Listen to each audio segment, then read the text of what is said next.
जय हिंद मेरे डियर साथी, मैं आपका साथी विकास और आज हम देखने वाले हैं डी फार्मा फर्स्ट ईयर का ये पेपर है फार्मास्यूटिकल केमिस्ट्री का। ठीक है, ये इम्पोर्टेंट क्वेश्चन सुपर क्वेश्चन है। पेपर क्या? पेपर 2022 और 23 का ये फुल सोल्यूशन है। ये आपके सामने ये पेपर रहा प्यारा सा, इसका हम आज क्या देखने वाले? फुल सोल्यूशन देखने वाले। ये वीडियो मोस्ट इंपॉर्टेंट होने वाला है। ठीक है, आप अंत तक बने रहिएगा। ठीक है, अंत तक बने रहिएगा तो आपको बहुत ही बेनिफिट मिलेगा। ठीक है, क्योंकि आप केवल 2 साल का पेपर सोल्यूशन केवल आप देख के जाएंगे तो अब भी आप एग्जाम में एकदम से मस्त नंबर पा सकते हैं। ठीक है, तो आज हम किसमें देखने वाले हैं? डी फार्मा फर्स्ट ईयर का फार्मास्यूटिकल केमिस्ट्री का वेरी इंपॉर्टेंट सुपर क्वेश्चन। ठीक है, सुपर क्वेश्चन। इसे आप यदि पूरा सोल्यूशन हम देखेंगे वीडियो के जरिए, यदि आपको इसका नोट चाहिए तो आप क्या कर सकते हैं? ठीक है, आप नीचे डिस्क्रिप्शन में नंबर दिया जा रहेगा। ठीक, इसमें आप क्या कर सकते हैं? पूरा आप पेपर अपने व्हाट्सएप पे मंगा सकते हैं। कुछ धनराशियां मतलब कुछ पे करना पड़ेगा। जैसे ये पूरे का देखा जाए तो कितना हो जाएगा? 20 रुपीज़ आपको पे करना पड़ेगा, आपके व्हाट्सएप पे ये उपलब्ध हो जाएगा। ठीक, डिस्क्रिप्शन में नंबर दिया रहेगा, वहां से आप देख सकते हैं, हमसे कांटेक्ट कर सकते हैं कभी भी। ठीक है, तो आज हम इसको पूरा एकदम डिटेल में देखने वाले हैं। पानी की बॉटल आप लेकर रखिएगा क्योंकि ये पूरा सोल्यूशन देखिए। अब टाइमिंग वगैरह की बात की जाए तो देखिए, ये फार्मास्यूटिकल ये तो कॉपी नंबर रहती है आपके स्कूल जहाँ पर बोर्ड में देले जाते हैं। कोड आपके सामने ये रहा। मैक्सिमम नंबर की बात की जाए तो टोटल 80 नंबर का होता। कितने नंबर का? 80 नंबर का होता। 3 घंटे के अंदर आपको करना रहेगा। ठीक है, आप टाइम मैनेजमेंट के लिए आप जरूर से जरूर घड़ी लेकर जाइएगा। ठीक है, यदि एग्जाम के नज़दीक इस वीडियो को देख रहे हैं तो कम से कम आप 2 बार देखिएगा, जिससे आपका बहुत सारा कॉन्सेप्ट क्लियर होगा। ठीक है, तो देखिए सबसे पहले क्या रखा है? ऑल पार्ट ऑल कंपलसरी, मतलब इसके टोटल 3 पार्ट होते हैं। ध्यान से सुनिए, कितने पार्ट होते हैं? टोटल 3 पार्ट होते हैं। पार्ट ए में जो होता है, ठीक है, पार्ट ए में जो होता है आपका, ठीक है, पार्ट ए में जो होता है, पार्ट ए में जो होता है कितने नंबर? टोटल 6 क्वेश्चन रहता है। टोटल 6 क्वेश्चन, 7 क्वेश्चन रहेगा, 6 क्वेश्चन करना रहेगा। हर एक क्वेश्चन 5 नंबर का, 6 × 5 = 30 नंबर। कितना? 30 नंबर। इसके बाद आप पार्ट बी में जाइएगा। किसमें आप पार्ट बी में जाइएगा? इसमें पार्ट बी में जाइएगा तो आपका कितना रहेगा? पार्ट बी में जब जाइएगा तो ये भी 11 क्वेश्चन रहेगा। किसी 10 क्वेश्चन को आप अटेम्प्ट करना रहेगा। ठीक है, यहाँ देखिए 11 क्वेश्चन में से किसी 10 क्वेश्चन को अटेम्प्ट करना है। हर क्वेश्चन 3 नंबर का रहेगा, जो 30 नंबर। उसके बाद पार्ट सी रहेगा। ठीक है, पार्ट सी रहेगा टोटल 20 नंबर का। इसमें MCQ भी हो सकता, फिल इन दी ब्लैंक हो सकता, या 1 वर्ड में आंसर भी हो सकता है। ठीक है, इतना था इसके बारे में। और कुछ इंस्ट्रक्शन यहाँ दे रखा है। ठीक है, न्यूमेरिकल डाटा के लिए आप बोथ वर्जन, मतलब इसमें देखा जाए हिंदी और इंग्लिश दोनों वर्जन उपलब्ध है। आप देखिए क्या रखा? Use of paper mobile number by student is not allowed. आप प्लीज, हम आपसे अनुरोध है, ठीक है, आप 2022 और 23 का रिजल्ट देखे होंगे तो इतने लोग का बैक पेपर लगा है जिन्होंने पूरा कॉपी लीक कराई थी और केवल मोबाइल नंबर लिख दिया था। ठीक, अपने सुविधा के लिए बहुत सारे लड़के पैसा डाल देते हैं या मोबाइल नंबर डालते, तो ऐसी कोई भी प्रक्रिया प्लीज मत करिएगा। ठीक है, जो आ रहा है उसे कंटेंट आप लिखिए। यदि आप लिखे हैं तो कोई फेल करने का दावा ही नहीं कर सकता, आपको पास जरूर हो जाएंगे। ठीक है, तो इतना देखने के बाद हम अपने क्वेश्चन की तरफ रुक करते हैं। इसमें पहला क्वेश्चन तुमसे पूछा है, write a note on limit test. क्या बताया है? Write a note on limit test. ये कितने नंबर का? 5 नंबर का। कम से कम आपको क्या कर देना है? 1 से 1.5 पेज में आपको लिखना है। ठीक, तो चलिए पहले क्वेश्चन का आंसर हम देखते हैं आपके सामने। ठीक है, ठीक, आपकी कॉपी जो रहेगी ऐसे पूरी ब्लैंक रहेगी, मतलब उसमें लाइनिंग वगैरह नहीं लगेगी। तो पार्ट यदि ए आप करना पहले चाह रहे हैं, जो पहले पार्ट आएगा उसी को आप अटेम्प्ट करिएगा। यदि पार्ट ए आ रहा है तो आप ऊपर लिखिएगा पार्ट ए। उसके बाद ये क्वेश्चन है, जितना रेड पेन से लिखे आपको लिखना नहीं है। उसके बाद यहाँ पर आप क्या हेडिंग डालिएगा? यानी आपके पास 2-3 चीजें होनी चाहिए। स्केच होना चाहिए। पहले हम बता दिए हैं कि कैसे आपको क्या क्या ले जाना, वहां से वीडियो दे सकते हैं। आप क्या हेडिंग डालिएगा? यहाँ से लिमिट टेस्ट। लिमिट टेस्ट डालने के बाद आपको जो भी पता है लिमिट टेस्ट के अंदर आप सारी चीजें लिख सकते हैं। ठीक है, आपको हेडिंग याद रहना चाहिए तो आपका बहुत बेनिफिट मिलेगा। तो हम पहले देखते हैं लिमिट टेस्ट होता क्या है। ठीक है, आप ध्यान से सुनिएगा, जितनी भी चीज बोलेंगे ध्यान से एकदम से सुनिएगा। ठीक, एक डिफिनेशन नहीं तो हम कम से कम 1-2 डिफिनेशन और बताएंगे, जो आपको अच्छा लगेगा लिख दीजिएगा। Quantitative and semi quantitative test study for identification and controlling small quantity of impurity which में occur in substance are term as a limited. मतलब कोई आपको एक कोई सब्सटेंट दे दिया जाए, उसमें कितनी अमाउंट में इम्प्योरिटी प्रेजेंट है, एक छोटी सी अमाउंट में इम्प्योरिटी प्रेजेंट है, उसी को टेस्ट करने के लिए जो टेस्ट किया जाता है उसी को क्या बोलते हैं, लिमिट टेस्ट बोलते हैं। तो लिखा क्या, देखिए small quantity of impurity substance में जो प्रेजेंट है, प्रेजेंट उसी को टेस्ट करने के लिए जो टेस्ट किया जाता है उसी को क्या बोलते हैं, लिमिट टेस्ट बोलते हैं। ठीक है, ये हो गया। अब यहां से इसका अलग सेपरेट वीडियो बना दिया गया सबका। आप यदि डिटेल में चाहेंगे, इसे थोड़ा सा हम तेजी से देखेंगे क्योंकि पूरा सोल्यूशन करेंगे तो कम से कम 1.5 घंटा लग जाएगा, कम से कम।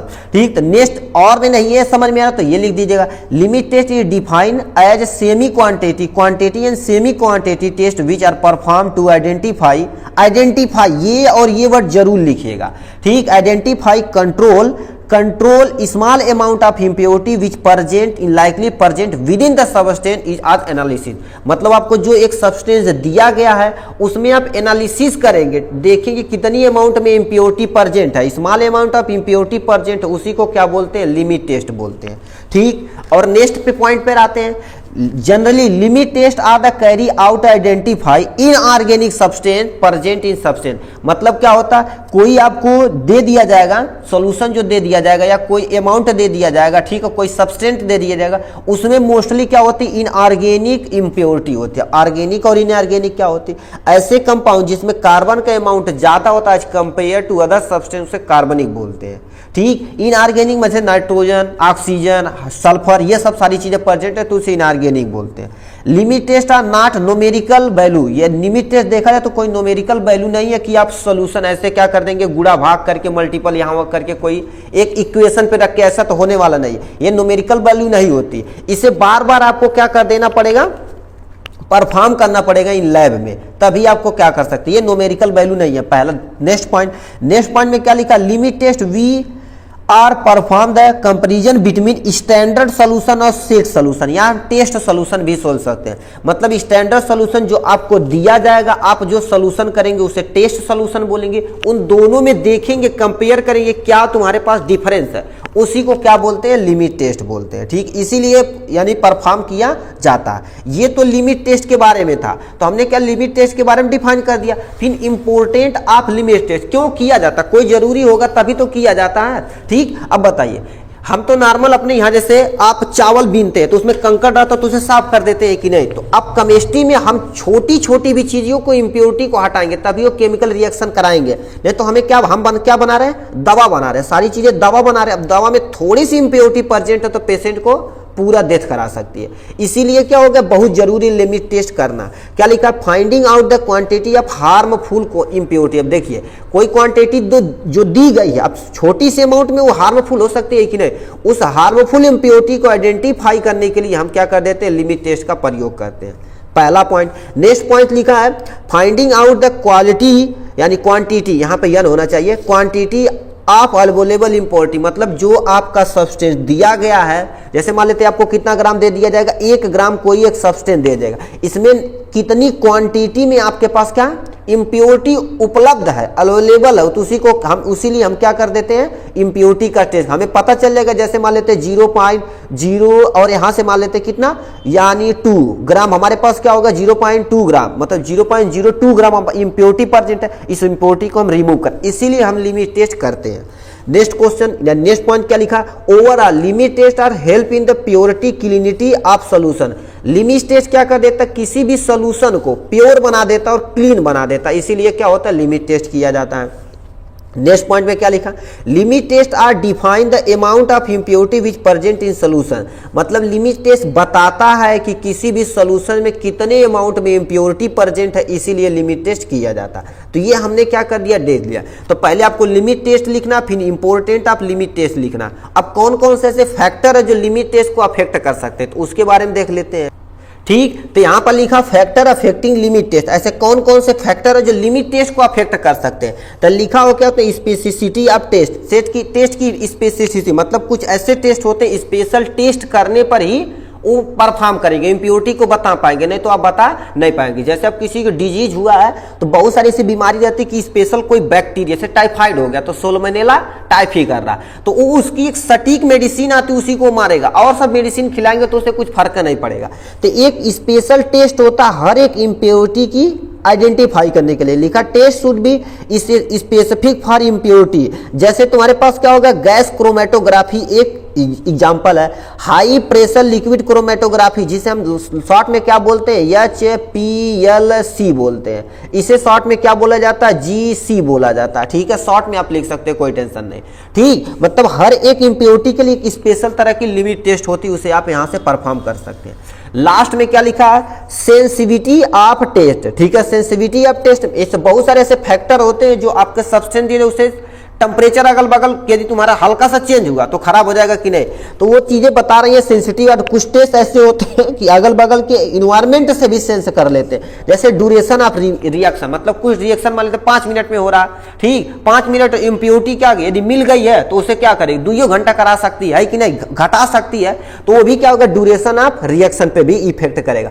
टेम्परेचर भी क्या कर देता है, लिमिट टेस्ट को इफेक्ट करता है, ठीक। प्रेसिपिटेट रिएक्शन, मतलब कुछ ऐसे रिएक्शन, अब प्रेसिपिटेट मतलब समझते हो कि ऐसा रिएक्शन जब नीचे प्रेसिपिटेट बैठ जाता है उसे प्रेसिपिटेट बोलते हैं, ये रिएक्शन हो सकता है। गिवन रिएजेंट, आप रिएजेंट जो आपको रिएजेंट दिया गया उसमें भी कोई इंप्योरिटी हो सकती है, इसीलिए क्या होता है, ये सब फैक्टर क्या कर सकते हैं, इफेक्ट कर सकते हैं आपके लिमिट टेस्ट को। तो हमने शॉर्ट में क्या देखा, देखो इसे शॉर्ट में याद रखेगा, यस यस सी, यस से स्पेसिफिक, यस से सेंसिटिव, और सी से क्या हो जाएगा, कंट्रोल ऑफ पर्सन फैक्टर हो जाएगा, ऐसे याद रखेंगे काम हो जाएगा। By proper time taken and care personal error can be eliminate कर सकते हैं, मतलब आप यदि पर्सनल फैक्टर से हम किसी इंप्योरिटी को कंट्रोल कर, जैसे मान लेते हैं आप ले रहे हैं तो आप केयरफुल्ली लीजिए, ठीक, उसमें एयर की मात्रा न जाए, कोई और चीज मिले ना, जैसे मान लेते हैं आप नस्लस सिलेंडर ले रहे हैं, लिमिट टेस्ट के लिए नस्लस सिलेंडर अब ले रहे हैं तो उसमें इंप्योरिटी लगी, उसे क्लीन कर दीजिए, वो सब पर्सनल फैक्टर के अंतर्गत आ जाएगा।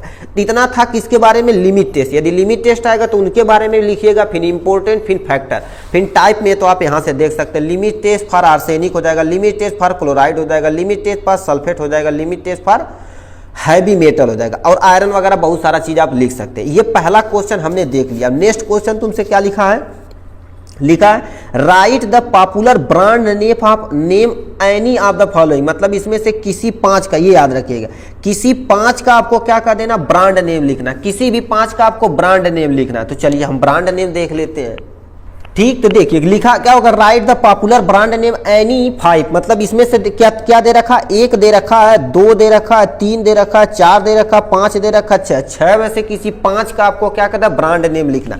ऐसा नहीं कि जो बुक में लिखा उसे लिखिए, आप यदि मेडिकल स्टोर पे रहते हैं, आप इन सब में किसी का ब्रांड नेम पता है तो आप ऐसे ही लिख सकते हैं, हमेशा ही डिफिकल्ट नहीं पूछा। लिमिट थोड़ा सा लेंदी था, देखो इतना लिखे 5 नंबर बन गया कि नहीं।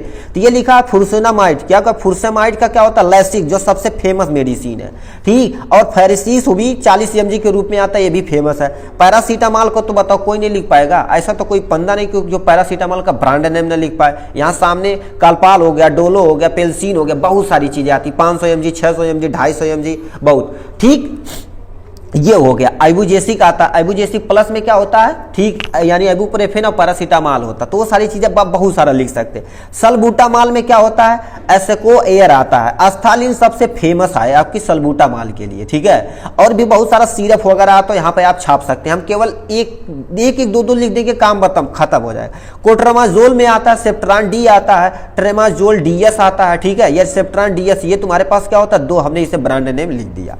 डाइजापाम में आता है, क्या होगा, वैलिन आता है, डाइजिन के डाइजिन नहीं, डाइज आता है, डाइज के नाम से आता है, डाइजिन दूसरा हो जाएगा, वो पेट के लिए, डाइजापाम होता है, ठीक है, ठीक। ये तुम्हारे पास मेडिसिन हो गई। और क्या लिखा, क्लोरामेफेनिऑल हो गया, इसमें क्या हो गया, पैराक्जीन हो गया, क्लोरोवेल हो गया, थेरावीन हो गया, इसका एग्जाम्पल है। मतलब ये सब ब्रांड नेम है, ठीक। ये वर्ड नेम तुम्हारे पास यानी दवा का नाम है, ठीक, और इसका तुम्हारे पास क्या हो गया, ब्रांड नेम ये सामने दे रखा। ऐसे क्वेश्चन पूछेगा, पूरा ज्यादा डिफिकल्ट नहीं पूछेगा।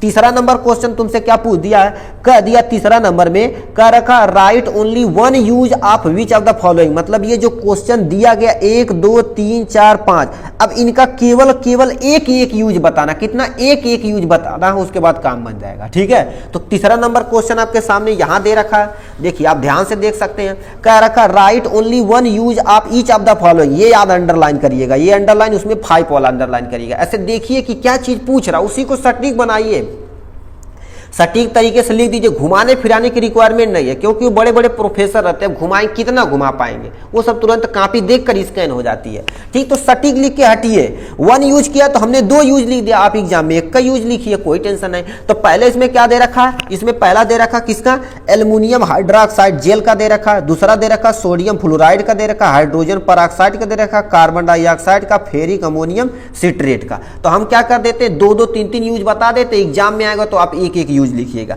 या मान लेते तुमसे कह दिया जाए हाइड्रोजन परऑक्साइड का यूज लिखिए, तो आपको 3 नंबर में देगा, तो वहां से आप पूरा छाप सकते हैं। ठीक है, कोई टेंशन नहीं। तो सबसे पहले use of aluminium hydroxide gel, तो ये क्या कर दिया जाता है, ये देखा जाए तो ट्रीटमेंट ऑफ पेप्टिक अल्सर, मतलब किसी को अल्सर हुआ पेट के अंदर उसके लिए, किसी को गैस्ट्रिक की प्रॉब्लम है उसके लिए, gastric hyper acidity hyper reactivity है, मतलब हाइपर एसिडिटी है, तो वहां पर यूज कर सकते हैं। यूज एज एंटासिड, एंटासिड क्या होता है, ऐसी मेडिसिन जो हमारे पीएच लेवल को यदि हाई हो गए तो मेंटेन करता है, उसे एंटासिड बोलते हैं। तो एंटासिड में हमने 2 यूज लिख दिया, एक ही यूज पूछा, आप ध्यान से सुनिए, एक ही यूज, तो एक ही यूज आप लिखिए।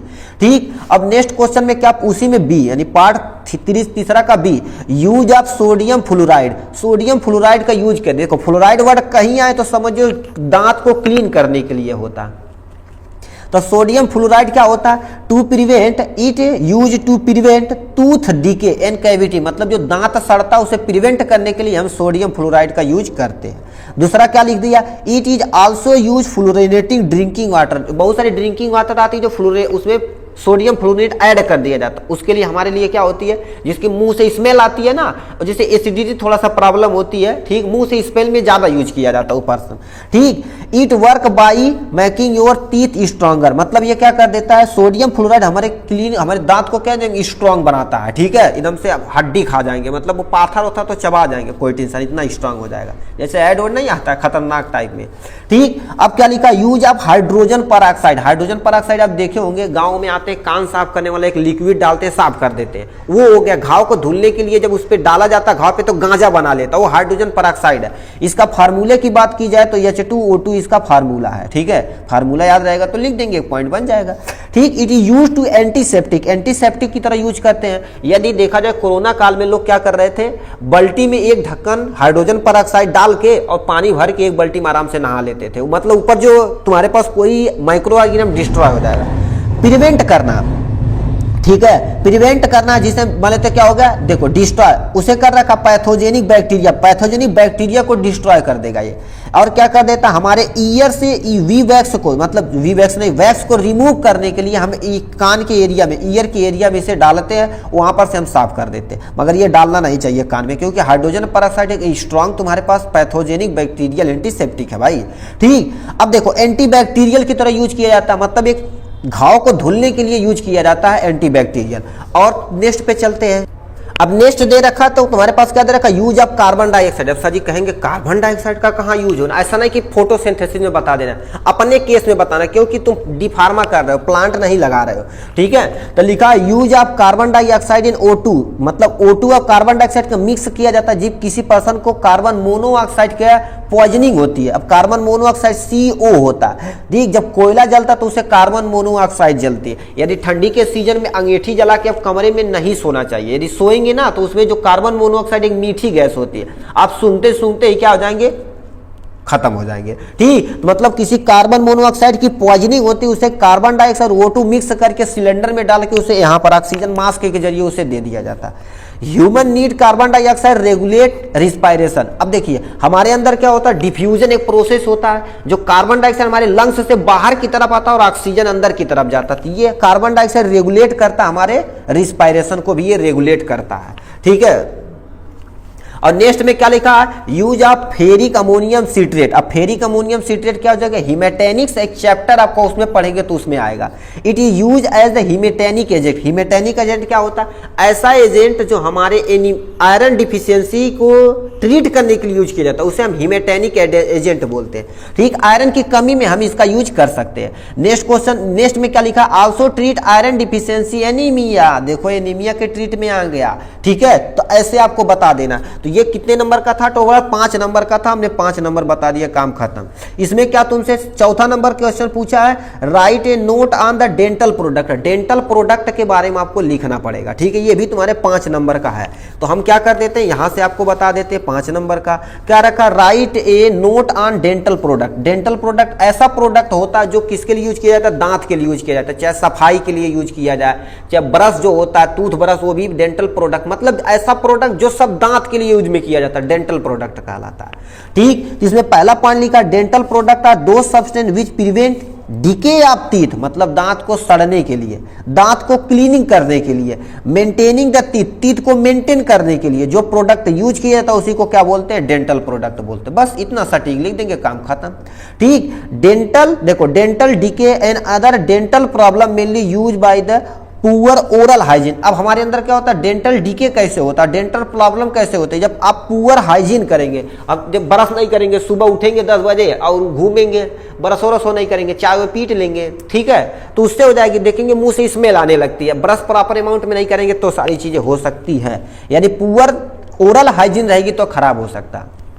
ठीक है, ये हो सकता है, दांत का केयर करिए तो बुढ़ौती चना उना नहीं खा पाएंगे भाई। ठीक है, ये हो गया। Inorganic compound which are use to dental product can be categorise under the following, मतलब ऑर्गेनिक कंपाउंड के अनुसार देखा जाए तो डेंटल प्रोडक्ट को इतने में कैटेगराइज किया गया। सबसे पहले क्लीनिंग एजेंट, ऐसा एजेंट जो दांत को क्लीन करने के लिए यूज किया जाता है उसे हम क्लीनिंग एजेंट बोलते हैं। डेंट्रीफायर क्या, दंतमंजन सुने कि नहीं, उसके लिए यूज किया जाता है। यानी एंटी कैरी कैविटी, मतलब हमारे अंदर क्या होता है, तभी दांत में कैविटी बन जाती है, अरे खोड़ा समझते हो, नहीं खोड़ा कहते हैं, दांतवा खोड़ा हो गया। ठीक है, तो यही होता है। यानी सीमेंट एंड पिलर, मान लेते हैं तुम्हारा क्या दांत पूरा उखाड़ना, तो उसमें कोई नया दांत लगाना तो सीमेंट के जरिए चिपकाया जाता है कि नहीं, सीमेंटी और पिलर होता है। ठीक, इसे यूज किया। ओरल एंटीसेप्टिक, बहुत सारे ओरल एंटीसेप्टिक आते हैं जो क्या कर सकते हैं, जैसे मान लेते हैं इन्फेक्शन हो गया मुंह में, अभी देखो बीटाडीन गार्गल आता है, बीटाडीन गार्गल आता है, उसमें पानी में डाल के आपको क्या गलाला कलर आता और करके ऐसे थूकते हैं ना, तो वो सारी चीजें। ठीक, ओरल एंटीसेप्टिक। और क्या होगा, पॉलिशिंग एजेंट, मतलब आपका दांत मान लेते ब्लैक कलर हो गया तो पॉलिश करवा सकते हैं, जैसे मेकअप करवाते हैं ना, तो उसी तरह से कितना बढ़िया बढ़िया एजेंट आ गया जी। पॉलिशिंग एजेंट मतलब दांत को आप पॉलिश करवा सकते हैं, जूते को पॉलिश, दांतों को पॉलिश करवाओ बाबू। ठीक, ये होगा। अब इसी का थोड़ा सा क्लासिफिकेशन देख लेते हैं। ठीक, तो ये आपके सामने क्या होगा, डेंटल प्रोडक्ट का क्लासिफिकेशन, जो जो उसका पढ़े है क्लीनिंग एजेंट, उसका थोड़ा थोड़ा एग्जांपल देख लेते हैं। ठीक है, देखिए क्लीनिंग एजेंट में क्या क्या, क्लीनिंग एजेंट, डेंट्रीफायर, एंटी कैरी, यानी एंटी कैरी और डेंटल क्लीनर और माउथ वॉश, इतने सारे चीजें डेंटल प्रोडक्ट के अंतर्गत आते हैं। यदि आप और चाहेंगे तो ये लगभग 1.5 पेज भर जाएगा, यदि और चाहेंगे तो आप लिख सकते हैं, कोई टेंशन नहीं। 5 नंबर का अपने अनुसार 50 पेज लिख दीजिए, कोई टेंशन। देखिए कितने लोग कहते हैं पेज सर जी भर के आएंगे तो पास हो जाएंगे कि नहीं, पेज नहीं भरना, कंटेंट लिखिए भाई, कंटेंट, जो मेन कंटेंट उसे लिख के चले, ये काम खत्म। ठीक है, जब हम डी फार्मा कर रहे थे तो कितना भरते थे, मतलब 3 नंबर का क्वेश्चन आधा पेज में भर के चले आते थे। 5 नंबर का क्वेश्चन मैक्सिमम 1.5 नंबर, बस उतना ही है, कंटेंट लिख के चले आना, बस काम खत्म। ठीक है, ऐसा है कि नहीं, पूरा 3 पेज, मतलब 5 नंबर का तो 2.5-3 पेज भरे, अरे कंटेंट लिखिए, खत्म काम। ठीक है, तो ये क्लीनिंग एजेंट, डेंट्रीफायर, यानी एंटी कैरी हो जाएगी। ठीक है, और डेंटल क्लीनर और माउथ वॉश हो जाएगा। इन क्लीनर में क्या हो जाएगा, टूथपेस्ट जितने आते हैं उसके अंदर, टूथ पाउडर आते हैं उसके अंदर। अब इसमें क्या हो जाता है, कैल्शियम कार्बोनेट तुम्हारे पास क्लीनिंग एजेंट जो सबसे ज्यादा यूज किया जाता है। ठीक है, और डेंट्रीफायर में क्या होता है, मेडिकेटेड, बहुत सारी दवाइयां आती जो, जैसे जिंक सल्फेट का नाम सुने होंगे, जिंक क्लोराइड का नाम सुने होंगे। ठीक है, जिंक क्लोराइड सुने होंगे, सोडियम बाइकार्बोनेट सुने होंगे, ये सारी चीजें आती है। ये इसका एग्जाम्पल है, याद रखिएगा, डेंट्रीफायर का एग्जाम्पल है। आपसे पूछ सकता है क्लीनिंग एजेंट में कोई 2 एग्जाम्पल बताओ तो ये बता देना, सोडियम फ्लोराइड पड़े वो छाप दो। ठीक, एंटी कैरी में क्या होता है, कैरी और टीथ डीके, मतलब क्या कर देता है, ऐसी मेडिसिन जो हमारे दांत को सड़ाने से बचाती है। उसमें टॉपिकल भी हो सकता है, सिस्टमिक हो सकता है। टॉपिकल में मतलब ऊपर ऊपर तुम लगा दो, सिस्टमेटिक मतलब इंजेक्शन में भर के मसूड़ों के अंदर इंजेक्ट करा दिया जाता है, वो जब इन्फेक्शन वगैरह होता है तब उसमें ज्यादा यूज किया जाता है। ठीक, डेंटल क्लीनर में टीथ यानी क्लीन टीथ किया जाता है, नॉन टॉक्सिक होना चाहिए, बैक्टीरियो इंसेक्टिसाइडल होना चाहिए, फंगोसाइडल होना चाहिए, डेंटल क्लीनर ऐसा ही होना चाहिए। ऐसा नॉन टॉक्सिक मतलब ऐसा नहीं कुछ खा लिए तो टॉक्सिक सब्सटेंस है, ऐसा होना नहीं चाहिए, ठीक है, नॉन टॉक्सिक होना चाहिए। माउथ वॉश मतलब क्या, मुंह को धुलने के लिए जो सब्सटेंस यूज किया जाता है उससे माउथ वॉश कहते हैं। क्लीन माउथ एक्वस, ये क्या होता है, क्लीन माउथ भी आ सकता है, एक्वस के रूप में आता है, मोस्टली एक्वस मतलब पानी के रूप में आता है। जैसे कोलगेट आता है, ठीक, उससे मुंह धुलते हैं। अब देखो कोलगेट देखा जाए तो लिक्विड के फॉर्म में भी आता है। अब देखिए चारकोल के फॉर्म में आता है, उसमें कहते हैं चारकोल है, ये है, वो है, बहुत सारी चीजें आती हैं। यानी कि लिस्टेरिन का नाम सुने होंगे, जो लिक्विड में आता है, जैसे तुम्हारे पास ये पानी नहीं होता जो स्प्रिट, उसी तरह से होता है, उसे गलाला करेंगे वो अलग अलग फ्लेवर में उपलब्ध रहता है। तो इतना था तुम्हारे डेंटल के बारे में, डेंटल प्रोडक्ट के बारे में इतना आपको लिख देना है, ठीक। याद रहे हम पेन रेड कर रहे हैं तो आप रेड मत यूज करिएगा, ठीक है। ये हो गया। अब 5th नंबर क्वेश्चन पे आ जाते हैं। 5th नंबर सर जी क्या पूछा है, कह रखा है right the chemical structure of any 2 of the following, मतलब 1 2 3 तीन दिया, किसी 2 का आपको केमिकल स्ट्रक्चर बना देना, काम खत्म हो जाएगा।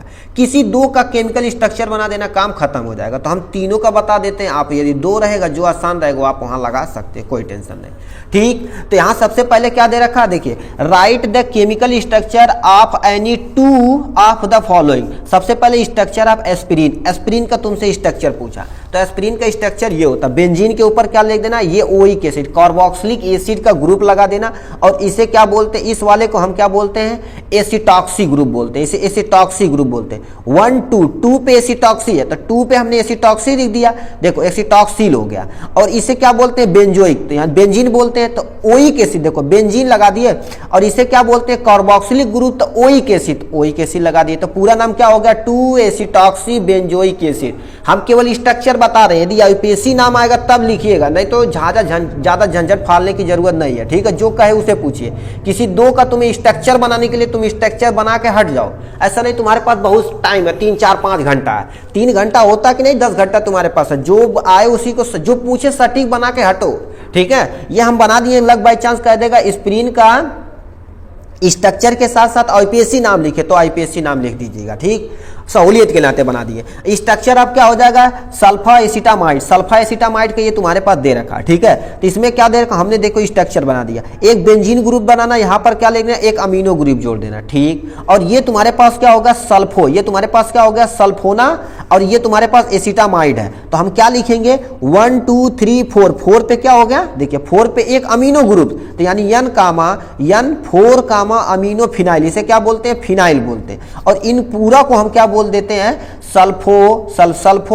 सल्फोनीली एसिटामाइड बोल देंगे। ये काम आपका बन जाएगा। अब हम सी पे चलते हैं। 2 का पूछा तो हम तीनों का स्ट्रक्चर बना दिखा देते हैं आप, ठीक। तो यहाँ तीसरा क्या दे रखा, डोपामीन, डोपामीन का स्ट्रक्चर दे रखा सामने आपके यहाँ से। अब ऐसा यदि कहीं लगा तो समझिए हाइड्रोजन, ऐसा नहीं कि हम छोड़ दे तो आप 20 को वहां पर छोड़ के आइए, ठीक। आप हाइड्रोजन बना दीजिएगा, आप इतने समझदार हो गए भाई, ठीक है। ये हाइड्रोजन हो गया, हाइड्रोजन हो गया। इसका पूछा तो देखिए क्या कर देते हैं, ठीक है। इस पे क्या लिखा है, यानी इसका स्ट्रक्चर ये बन गया, ये बेंजीन ग्रुप, OH मतलब एल्कोहल ग्रुप हो गया। ये तुम्हारे पास क्या हो जाएगा, अमीनो ग्रुप हो जाएगा, ठीक। तो यहाँ पर से छाप दिया गया, ठीक, ये हो गया। तो लिखा 4 2 अमीनो इथाइल, या 2 पे देखा जाए तो कितना हो जाएगा, 2 पे 1 2, यानी यहां से करेंगे तो ठीक, चाहे इधर से करो कोई टेंशन नहीं। तो यहां पर अमीनो लिख दिया, ये तुम्हारे पास 1 हो जाएगा, 2 हो जाएगा। तो हमने क्या कर दिया, 2 पे एक अमीनो ग्रुप, 2 पे एक amino group, meth eth ethyl group जोड़ दिया। इसे बेंजीन, तो बेंजीन हो गया। यहां पर क्या होगा, अब इस पे करेंगे 1 2, तो यानी 1 और 2 पे, 1 पे क्या लिखा है, 1 पे एक ऑल ग्रुप, 2 पे एक ऑल ग्रुप, तो 1 2 डाई ऑल हो गया। तो ये आपका स्ट्रक्चर बन गया, काम खत्म। और नेक्स्ट क्वेश्चन क्या पूछा सर जी, इसे बता दीजिए। यहां पर तुमसे पूछ दिया है, देखिए यहां से तुमसे पूछ दिया है, write a note on non steroidal anti inflammatory agent. इसे आप स्टार लगाइए, जितना भी स्टार लगाए उतना कम नहीं है, ये हर साल पूछे जाने में से एक है, ठीक है। तो ये इसके बारे में हम थोड़ा सा पढ़ लेते हैं, ये भी 5 नंबर का है सर जी, इसे पढ़ लेते हैं, कोई टेंशन नहीं। चलिए आपके रुक करते हैं इस क्वेश्चन की आंसर की तरफ। तो देखिए क्या 6ठा नंबर क्वेश्चन, ये भी 5 नंबर का है। अभी पार्ट ए मतलब 5 नंबर का हम अभी देख रहे हैं। Right a note on non steroidal anti inflammatory agent, ये सामने आपके पास है नॉन, इसे हम शॉर्ट में क्या बोलते हैं, NSAID। ये सेकेंड ईयर में भी पढ़ना पड़ेगा, याद रखना, सेकेंड ईयर में भी पढ़ना पड़ेगा इसे, ठीक है। तो इसे ध्यान से सुनिएगा। पहले इसका देखो, इसे शॉर्ट में लिख देते हैं, नॉन N हो जाएगा, स्टेरॉइडल यस हो जाएगा, एंटी ए हो जाएगा, आई से इन्फ्लेमेटरी, डी से ड्रग्स हो जाएगा। Non steroidal anti inflammatory drugs हो जाएगा। ठीक है, इसे लेके अब पहले यहाँ देख लेते क्या क्या चीज होता है। सुनिए, लिखा दो सब्सटेंस या दो drugs which are use to reduce inflammation. Inflammation मतलब सूजन, समझते हो कि नहीं, सूजन को कम करने के लिए और दर्द को कम करने के लिए, दर्द इसे दर्द लिख देते हैं, दर्द को कम करने के लिए, फीवर मतलब क्या हो जाएगा, बुखार को कम करने के लिए जिस ड्रग्स का यूज किया जाता है उसी को हम क्या बोलते हैं, non steroidal anti inflammatory drugs. कुछ समझे, ऐसी दवा जो सूजन को कम करे, दर्द को कम करे और मॉडरेट फीवर को, मतलब कम अमाउंट में यदि फीवर है तो उसे भी यदि ट्रीटमेंट करने के लिए जिस ड्रग्स का यूज किया जाता है उसे हम क्या बोलते हैं, एंटी इन्फ्लामेटरी ड्रग्स बोलते हैं। ठीक है, non steroidal anti inflammatory drugs के अंतर्गत ये आती है। बस इतना लिख देंगे, काम खत्म हो जाएगा। अब इन्फ्लामेशन सर जी क्या होता है, अभी आपको बता देते हैं। इन्फ्लामेशन मतलब क्या होता है, ऐसा कंडीशन जो छोटे से एरिया में क्या हो जाती है, स्वेलिंग हो जाती है, फूल जाता और पेन होता, तो उसी को हम क्या बोलते हैं, इन्फ्लामेशन। अब वो घाव जरिए हो सकता है, कहीं मैच खेलने कहीं बरियारे मार हो गया, ठीक है, मुंह तोड़ दिए, स्टैम्प से पीट पाट दिए,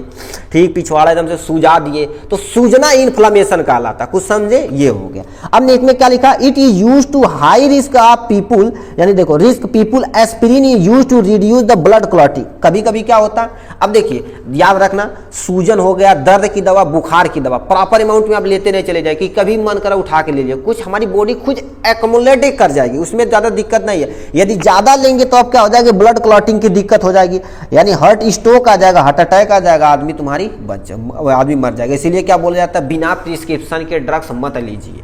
ठीक है, कुछ दवा आप ले सकते हैं, जैसे आप दवा बुखार यदि रात में हुआ तो एक पैरासीटामॉल ले लीजिए, ठीक, और कोई यदि आपके पास जैसे जीरोडल्पी या साइक्लोफेनेक है, पैरासीटामॉल, तो इसे आप कॉम्बिनेशन में ले सकते हैं, आइबू पैरा ले सकते हैं, ठीक है, या निमोसलाइड पैरा ले सकते हैं।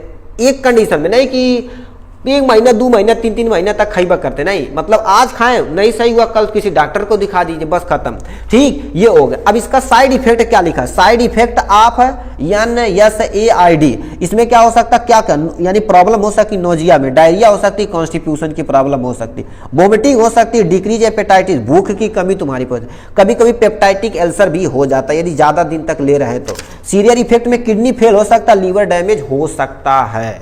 ठीक है, यदि लेते रहेंगे तो। अब इसी का हम क्या कर देते हैं, क्लासिफिकेशन देख लेते हैं। ठीक है, आपके सामने ये तुम्हारे पास क्या हो गया, क्लासिफिकेशन दे रखा। ठीक है, याद रखिएगा क्लासिफिकेशन, आपको ये लॉन्ग में पूछा तो क्लासिफिकेशन लिखना ही लिखना पड़ेगा। तो नॉन स्टेरॉइडल ड्रग में देखो यहाँ पर क्लासिफिकेशन किसका है, NSAID है। ठीक है, इसका क्लासिफिकेशन, तो इसमें सबसे पहले non selective COX inhibitor, preferential COX 2 inhibitor, selective COX 2 inhibitor, analgesic, antipyretic with and poor anti inflammatory action के जरिए ये तुम्हारे पास क्लासिफिकेशन है। ठीक, इसमें याद रखिएगा नॉन सेलेक्टिव कोक्स इनहिबिटर में सेफ यानी सेफेप हो जाएगा, यस से सल्फोनिक एसिड हो जाएगा, जिसका यहाँ पर एक सटीक सा एग्जाम्पल, एक एग्जाम्पल देंगे, काम खत्म। ए से क्या हो जाएगा, एसिटिक एसिड डेरिवेटिव, जैसे कीटोलैक इंडोमेथासीन होता है। ठीक है, ये लिख देंगे। और यहाँ पर लिख देंगे क्या होगा, फेनामिक एसिड डेरिवेटिव, जिसे हम क्या बोलते हैं, फेनामिक एसिड के नाम से भी जाना जाता है। ये सब एग्जाम्पल है, ये एग्जाम्पल, ये ड्रग्स ये दे जाएगी, ये डेरिवेटिव है। ठीक है, इनोलिक एसिड डेरिवेटिव, जिसमें क्या हो जाएगा, प्रोक्जिकैन हो जाएगा, टेनोजिकैम हो जाएगा, ये आ जाएगा। और इसमें तुम्हारे पास क्या आ जाएगा, प्रोपियोनिक एसिड डेरिवेटिव, इसमें आइबुप्रोफेन यानी आइबुप्रोफेन हो जाएगा। ठीक है, और नेप्रोजेन हो जाएगा। इसका तुम्हारे पास ये होगा। इस शॉर्ट में याद रखिए, इससे शॉर्ट में याद रखेंगे इससे, और यहाँ से नीचे दे सकते हैं। इसमें तुम्हारे पास क्या होगा, किस ड्रग्स का नाम, नेम याद रखें, NAME, यन से क्या हो जाएगा, नीमोसलाइड हो जाएगा, ए से क्या हो जाएगा, एसाइक्लोफेनेक हो जाएगा, यम से क्या हो जाएगा, मेलोक्जिकैम हो जाएगा, ई से क्या हो जाएगा, इटोडोल हो जाएगा। बस सिटीक याद करिए, अपने मर्जी से कुछ भी ट्रिक गाली बना लीजिए, कोई टेंशन नहीं, आपको याद होना चाहिए। ठीक, यहां पर क्या होता है, सिलेक्टिव कोक्स इनहिबिटर में क्या हो जाएगा, यहां पर देखो ये वर्ड आपको इसमें लगाना ही लगाना है, COXIB याद रख लिए। ये क्या होगा, सेलोकोक्सिब, यानी रेफेकोक्सिबी, वेल्डाकोक्सिबी, बस खत्म, ऐसे याद रखिए। अब इसमें क्या होता है, एनाल्जेसिक, मतलब जब बुखार चढ़ता है उसे एनाल्जेसिक। अब एंटीपायरेटिक मतलब ऐसी दवा जो फीवर को कम करती है, टेम्परेचर को रिड्यूस करती है, उसे हम एंटीपायरेटिक बोलते हैं। अब इसमें पैरासीटामॉल खा सकते हैं, और क्या खा सकते हैं, नेफोपाम खा सकते हैं। ये इसका क्लासिफिकेशन था, बस खत्म, ऐसे लिख देंगे, काम खत्म। यहाँ से स्क्रीनशॉट भी आप ले सकते हैं।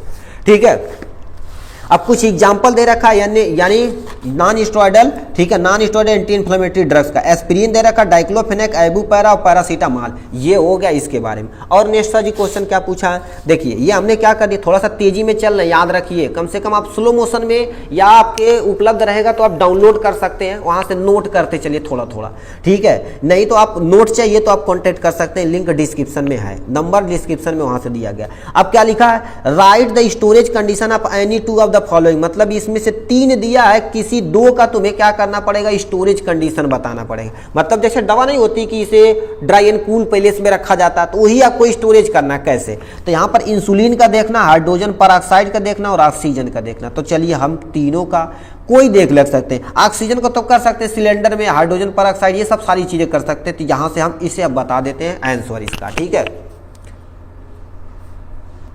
तो ये हमने 7वां नंबर क्वेश्चन क्या रखा, right the storage condition any two, किसी 2 का हमें करना है, ठीक है। चलिए अब थोड़ा सा तेजी से चलते हैं और उन्हीं को लिखेंगे जो रिक्वायरमेंट रहे, किसी 2 का आपको स्टोरेज कंडीशन बता देना, काम खत्म हो जाएगा। तो इसमें सबसे पहला तुमने हमसे दे रखा है स्टोरेज कंडीशन ऑफ ऑक्सीजन, देखो ऐसे हेडिंग डाल देंगे तो फाड़ देंगे आप भाई, यहाँ लिखिएगा आंसर 7, ये 7 जो रेड कलर से लिखा उसे क्वेश्चन मत लिखिएगा, 7 नंबर यानी आंसर 7 ऐसे लिखिएगा, देखिए आंसर 7 ये लिखिए, ए नंबर डाल के ये हेडिंग डाल के जो आपको पता छाप दीजिए।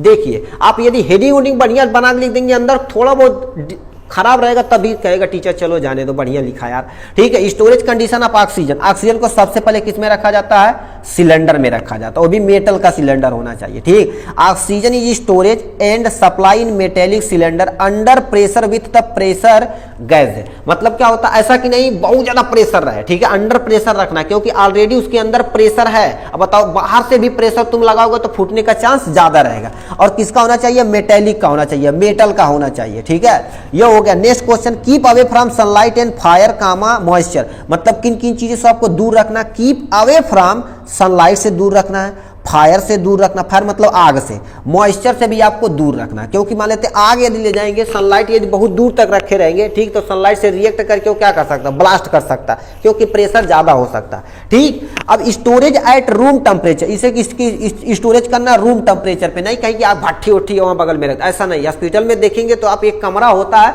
जो सारी इक्विपमेंट रखी जाती, तो वहां पर रूम टेम्परेचर पर इसे स्टोरेज रखना। Store in well close container, हाँ ये याद रखिएगा, आपको स्टोरेज करना कि वेल क्लोज कंटेनर में, मतलब ऐसा क्लोज कंटेनर होना चाहिए जहां पर लीक की मात्रा कम से कम हो या ना के बराबर हो, क्यों कम से कम ना के बराबर हो, क्योंकि लीकेज करेगा तो दिक्कत हो जाएगी ना, खत्म हो जाएगा, ठीक। यानी वेल क्लोज कंटेनर में आपका बंद होना चाहिए, ये था पहला। बी में क्या दे रखा, storage condition of the hydrogen peroxide, hydrogen peroxide का हम देख लेते हैं, इसका फार्मूला H2O2 होता है। हाइड्रोजन पेरोक्साइड मोस्टली क्या होता है, लिक्विड के फॉर्म में होता, ठीक। It should be store in light resistant container, ऐसे रखना है कि मतलब जहां पर लाइट है रेसिस्टेंट, मतलब लाइट ना के बराबर उसमें जाए, ये होना चाहिए। Close stopper made up of plastic या glass resistant to of the यानी H2O2, मतलब क्या होगा, जैसे मान लेते हैं आपके ये हमारे पास एक डिब्बा है, किसका होना चाहिए, हाइड्रोजन पेरोक्साइड का, प्लास्टिक में रखा जाता है मोस्टली। अब इसका जो क्लोजर मतलब ढक्कन जो होना चाहिए वो प्लास्टिक का होना चाहिए और एयर टाइट होना चाहिए, मतलब उसमें हवा ना के बराबर, हवा जइबा न करे, ना क्या होता है जी, जइबा न करे कब्बो, ठीक है, यानी ये हो गया। It is kept in dark room में रखना है, मतलब डार्क रूम में रखना है, और ड्राई एंड कूल प्लेस पे रखना, नहीं करेगा ड्राई एंड कूल प्लेस, इस जगह आपको रखेंगे तो ये ज्यादा सुटेबल रहेगा, ठीक है। और क्या लिखा, स्टोरेज एट रूम टेम्परेचर, इसे क्या करना है, रूम टेम्परेचर पे स्टोरेज करना, ठीक है, ये भी रूम टेम्परेचर पे स्टोरेज करना। इसी तरह से देखा जाए तो हमने क्या कर दिया है, पूरा पार्ट ए का यहां से लेके 7 नंबर तक क्वेश्चन को एकदम अच्छे से देख लिया। अब पलटेंगे तो यहां पर चले आएंगे पार्ट बी में, पार्ट बी में टोटल 11 क्वेश्चन रहता है, यहां से देखिए यहां तक, ठीक, यहां देखेंगे 11 क्वेश्चन रहता, किसी 10 क्वेश्चन को अटेम्प्ट करना रहता। पहले आप क्वेश्चन को देखिए कौन कौन हमें आ रहा, उसी को अटेम्प्ट करिए, ठीक है, उसी को अटेम्प्ट करिए जो आपको बहुत अच्छे से समझ में आता है। यदि पेंसिल ले तो जो अटेम्प्ट करते उसमें टिक मारते चले जाइए कि हम ये अटेम्प्ट कर चुके, ठीक है, कि नहीं ये कई क्वेश्चन 2-2 बार लिख दिए 2-2 पेज पे तो दिक्कत हो जाएगी, ठीक है। ये हो गया इसके बारे में। अभी यहाँ पर क्या पहला क्वेश्चन इसे पूछा है, आंसर एनी 10 क्वेश्चन, ठीक है, यानी क्वेश्चन का answer each question carry equal marks, सबका इक्वल मार्क। पहला दे रखा डिफाइन डाईयूरेटिक। डाईयूरेटिक क्या होता है? Give suitable example. एक्चुअल में डाईयूरेटिक्स होता क्या है और एक कोई सुटेबल आपको एग्जांपल बताना पड़ेगा। ठीक, तो डाईयूरेटिक्स क्या होता है? ऐसी ड्रग्स होती जो हमारे पेशाब, यदि कोई पर्सन कम कर रहा तो पेशाब को क्या कर दे? तेज कर दे, वो बार बार पेशाब जाएगा। ठीक है, तो उसे डाईयूरेटिक बोलते हैं। इसके बारे में थोड़ा सा देख लेते हैं। ठीक है, देखो ये पार्ट बी, देखो जैसे ही स्टार्ट हुआ पार्ट बी, आप हेडिंग डाल दी, तब क्वेश्चन आप अटेम्प्ट करिए। तो टीचर कैसे समझेगा कि ये पार्ट बी का पार्ट है कि पार्ट सी का, पार्ट ए का? कुछ समझ नहीं पाएगा। तो पार्ट ए आप डाल के तब लिखिए। ठीक, अब क्या लिखा? Define diuretic, give suitable example. जो पूछा उसी को डिफाइन कर देना और सुटेबल एग्जांपल, काम खत्म। ठीक है कि नहीं? पूरा बनाइए होना ये। यदि क्लासिफिकेशन उसन आता तो लिखिए, नहीं तो कोई नहीं, कम से कम आधा पेज में होना चाहिए। तो क्या होता? लिखा a diuretic is any substance that promote diuresis. Diuresis मतलब अधिक पेशाब होना। मतलब ये क्या कर देगा? मान लेते किसी पर्सन को नहीं कहते यार पेशाब रुक गया है, ठीक, रुक हो गया, थोड़ा थोड़ा अमाउंट में होता, तो उसे डाईयूरेटिक यदि मेडिसिन दे दिए जाए तो उसका पेशाब का फ्लो क्या हो जाएगा? तेज हो जाएगा, तो बार बार पेशाब करेगा, यानी अधिक पेशाब वो करेगा। लिखा नेक्स्ट में क्या लिखा? These drugs primarily increase the excretion of water like ion like sodium, यानी सोडियम हो गया, क्लोरीन हो गया, HCO3 पे निगेटिव मार देना। ठीक है, ये हो गया, यानी फ्रॉम द बॉडी। ये सब क्या करेगी? मान लेते हैं तुम्हारे शरीर के अंदर इंक्रीज कर देगी, क्या? एक्सक्रीशन को तेज कर देगी, पेशाब बार बार बार बार बार जाओ। ठीक है, ये सब कर देगी यहां से। अब क्या? Reduce the amount of water reabsorption from the tubular secretion. अब देखो लास्ट में क्या होता है? पहले अल्ट्रा फिल्ट्रेशन, फिर क्या होता है? फिर फिल्ट्रेशन होता। ठीक है, उसके बाद लास्ट में क्या होता है? तुम्हारे पास सिक्रीशन होता है। तो ट्यूबुलर सिक्रीशन क्या कर देता है? ये रिड्यूस कर देता है। ठीक है, ये हो गया डाईयूरेसिस। मतलब ये लाइन आपकी इंपॉर्टेंट है। ठीक है, ये वाला लिखेंगे, दो substance which are used to increase the diuresis from the human body is known as diuretics बोलेंगे। ठीक है, ये लिख देंगे। अब इसका क्लासिफिकेशन यहां से दे रखा है। ठीक, क्लासिफिकेशन। अब ट्यूबुलर सिक्रीशन यदि दिया गया तो आप नेफ्रॉन का स्ट्रक्चर भी बना सकते हैं समझाने के लिए कि यहां से सिक्रीट होता, वाटर इधर चला जाता, लूप ऑफ हेनले से लेके DCT तक जाते हुए कलेक्टिंग डक्ट, वो सब बना सकते हैं फर्स्ट से। यदि फंसाना चाहे तो फंसाएंगे नहीं। ठीक है, अब बना सकते हो, उसमें कोई नंबर कटेगा नहीं। ठीक है, ठीक। अब लूप देखो, इसका क्लासिफिकेशन क्या होता है? लूप डायूरेटिक और थायाजाइड होता वीक डायूरेटिक। लूप में क्या होता है? हाई इफिशियंसी होती है, इसमें मीडियम इफिशियंसी, इसमें क्या होगी? लो इफिशियंसी होती है। इसका एग्जांपल क्या होगा? फुरसामाइड हो जाएगा, और क्या होगा? बोमेटानीड हो जाएगा। इसका एग्जांपल में क्या होगा? बेंजाथियाजाइड हो जाएगा, और क्या हो जाएगा? जीपामाइड हो जाएगा। तो इसका एग्जांपल यहां से दे रखा। और इसमें क्या दे रखा है? वीक डायूरेटिक में तुमसे दे रखा मेनिटाल और ग्लोरा यानी ग्लाइसेरोसिस दे रखा, एसिटालामाइड दे रखा। तो ये इसके बारे में था। इसका ये हमने डायूरेटिक को समझा दिया, उसका क्लासिफिकेशन भी बता दिया। अब ये क्या रखा? Given suitable example. तो हम सुटेबल एग्जांपल यहां से छाप देते हैं इसके बगल में। ठीक है, यहां से दिया हुआ है। ठीक है, एग्जांपल ऑफ डायूरेटिक। पहला इसमें इतना सारा एग्जांपल, मतलब कम से कम आपको 2-3 एग्जांपल छाप देना। ठीक, एसिटा, ठीक है, जोलामीन हो गया, यानी ब्यूमेटानीड हो गया, जीपामाइड हो गया, बेंजोथियाजाइड होगा, फुरसामाइड हो गया, और हमारा टेला यानी मेटालाजोन हो गया। अब बार बार कहेंगे तो आपको ऐसे चुटकियों में याद हो जाएगा, आप भी पढ़ सकते हैं, कोई टेंशन नहीं। ठीक, ये था इसके बारे में। नेक्स्ट क्वेश्चन सर जी क्या पूछा था? हमसे पूछा था का व्हाट इज माउथ वॉश क्या होता है? माउथ मतलब मुंह धुलने के लिए जो सब्सटेंस यूज किया जाता है उसे माउथ वॉश करता है। अब उसको लिखना हमें पड़ेगा, तो चलिए उस पर चलते हैं भाई। आपकी हमसे पूछ दिया व्हाट इज माउथ वॉश, जैसे जैसे पूछा है 3 नंबर का ये भी पूछा, तो कह रखा माउथ वॉश क्या होता है, कैसे प्रिपरेशन, प्रॉपर्टी, बस खत्म। ठीक है, तो यहां पर लिखा माउथ वॉश क्या होता है? दो substance which are used to clean या वॉश द ओरल कैविटी या buccal cavity is known as mouth wash. मतलब ऐसा सब्सटेंस जो किसी भी माउथ को क्लीन करने के लिए यूज किया जाता है या धोने के लिए प्रयोग किया जाता है, उसी को क्या बोलते हैं? माउथ वॉश बोलते हैं। दोबारा पढ़ लेते हैं। दो substance which are used to clean या वॉश द ओरल कैविटी या buccal cavity is known as mouth wash. इसे क्या बोला जाता है? माउथ वॉश बोला जाता है। माउथ वॉश आज क्या होता है? कॉन्सेंट्रेटेड। ठीक है, कॉन्सेंट्रेटेड होना चाहिए, क्लियर एक्वस होना चाहिए, सोल्यूशन हैविंग द प्लीसिएंट टेस्ट, मतलब बहुत बढ़िया टेस्ट होना चाहिए। मान लेते आपको कोई दे दे कोलगेट, एकदम से गुबराह स्वाद कराएगा, करबा नहीं करेंगे। अब वो रामदेव का होता दंत क्रांति, वो ऐसा लगता है यार। अब उसमें तो थोड़ा सा फ्लेवर वगैरह ऐड कर दिए हैं। ठीक है, क्लोव वगैरह का, ठीक है, ऐड कर दिए तो पहले बहुत खराब आता था, ठीक है। तो वो सारी चीजें, मतलब फ्लेवर होना चाहिए, प्लीसिएंट मतलब टेस्ट थोड़ा सा बढ़िया होना चाहिए। तो हम माउथ को बढ़िया से वॉश करेंगे। बच्चों के लिए यूज कराना, उसे तुम नीम का दतुअन दे दो, कहेंगे ई बाबू का दे देला पुराना जमाना वाला। कोलगेट दे देंगे तो देखेंगे खा बढ़िया सा रगड़ेगा, है कि नहीं, मगर वो भी हमारे बच्चों के लिए नुकसानदेह है, मगर हम करवाते हैं, कोई टेंशन नहीं। ठीक, ये हो गया माउथ के बाद। फिर प्रिपरेशन कैसे किया जाता है? सबसे पहले तुम्हें क्या लेना, बेंजोइक एसिड लेना है। उसमें क्या कर देना है, बेंजोइक एसिड लेना है। क्या बेंजोइक एसिड लेना, ये भी जानते हो किसमें घुलेगा, एल्कोहल में घुलता है, मगर हम नहीं बताएं। ठीक, बेंजोइक एसिड लेना, उसमें क्या करना है, ग्लिसरीन और ग्लिसरीन ऐड करके उसे बढ़िया से दोनों को मिक्स कर देना।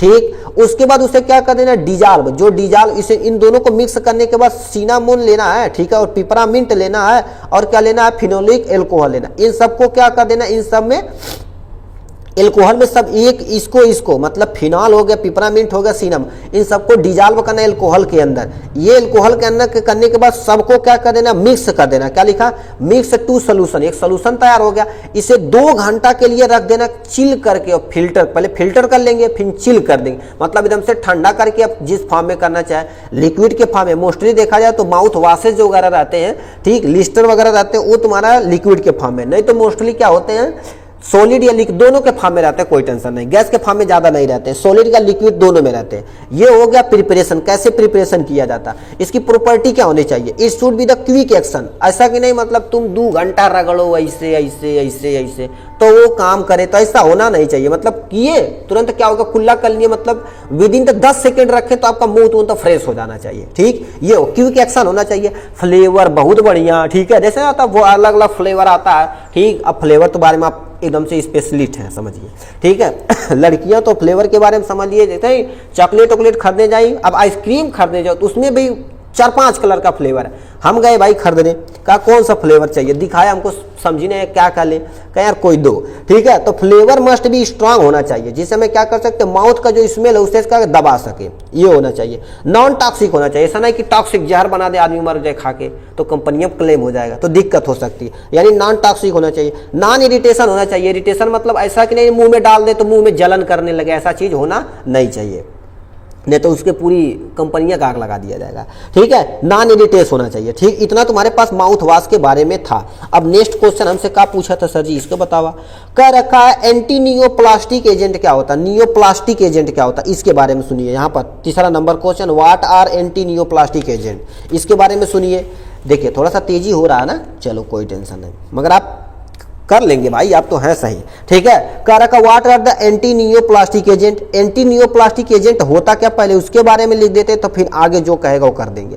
लिखा एंटी मतलब क्या होता है, पहले वर्ड के बारे में समझते हैं, नीचे हम वर्ड को बारे में डिफाइन कर दे, इससे सुनिए। देखिए ये वाले को, इतने को पहले समझिए। एंटी को हम यहां लिख दिए, नियोप्लास्टिक को तोड़ के यहां एजेंट। एंटी मतलब क्या होता है, अपोज या ट्रीट करना, उसके अगेंस्ट वर्क करना, उसे एंटी बोलते हैं। नियोप्लाज्म जिसे ट्यूमर यानी कैंसर, कैंसर को ट्रीट करने के लिए जिस ड्रग का यूज किया जाता है उसे बोलता है एंटी नियोप्लास्टिक एजेंट बोला जाता है। कुछ समझे, ऐसे वर्ड को जब तोड़ेंगे ना तो ऐसा कमांड हो जाएगा। देखिए आप कोई भी चीज आए, जैसे उसे कम से कम 4 बार वर्ड बोलिए, वो टूट के अपने आप बन जाएगा भरने से। ठीक है, क्या चीज बोल रहा है, वर्ड खुद ही बोलता है। ठीक है, कुछ होता है कि वर्ड थोड़ा सा घुमा के उसका दूसरा नाम दे दिए तो हम नहीं बोल पाएंगे, नहीं तो आप वर्ड को यदि 2-4 बार बोलेंगे तो आपके माइंड में आ जाएगा। लिखा anti neoplastic agent are also known as anti cancer drugs. ऐसी जो ड्रग्स जो कैंसर के लिए ट्रीटमेंट के लिए यूज की जाती है उसे हम क्या बोलते हैं, एंटी नियोप्लास्टिक एजेंट बोला जाता है। इतना हमने यहां समझा दिया।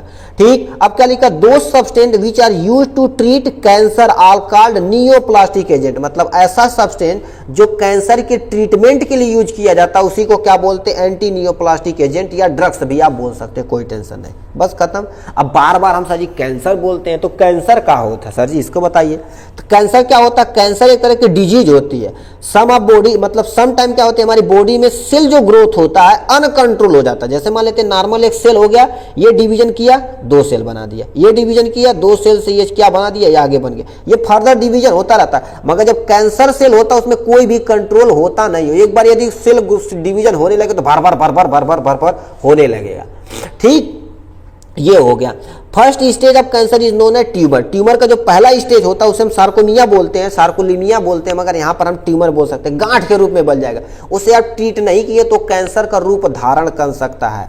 ठीक है, तो ये कैंसर के बारे में हमने यहाँ पे तोड़ दिया। और पे थोड़ा सा देख लेते हैं क्योंकि ये 3 नंबर का है। ठीक है, यहाँ से देखिए कॉजेज ऑफ कैंसर, मतलब कैसे कैंसर होता है। कॉजेज ऑफ कैंसर यानी क्या रीजन है कि कैंसर हो सकता है। देखिए आप केमिकल जो यूज कर रहे हैं, जैसे प्लास्टिक यूज कर रहे हैं। अब देखिए मोस्टली देखा जाए सब लोग प्लास्टिक, जैसे देखा जाए तो पॉलीइथाइलिन है, वो हमारे शरीर के अंदर जाएगा, वो भी यानी कैंसर काजेज कर सकता है। बहुत सारे नार्कोटिक मेडिसिन लोग यूज करते हैं, उससे भी हो सकता है। और रेडिएशन, बहुत सारी रेडिएशन आती है, उससे भी कैंसर हो सकती है, जैसे यूवी रेज, अदर रेज भी हो सकती है। यूवी रेज हो गई जो हमारी सन से आ रही, जो कौन हमें प्रोटेक्ट कर रहा है, ओजोन लेयर प्रोटेक्ट कर रहा। अब वो यदि डैमेज हो जाए ओजोन लेयर तो हमें यूवी यानी यूवी स्किन कैंसर हो जाएगा। तो वो सारी चीजें देखो ये कैंसर होने का कारण है। किसी किसी पर्सन का हेरिडिटी होता, मतलब उनके मम्मी पापा बाबा को कैंसर रहेगा तो दूसरे स्टेज में भी, मतलब दूसरे जनरेशन में भी आ सकता है।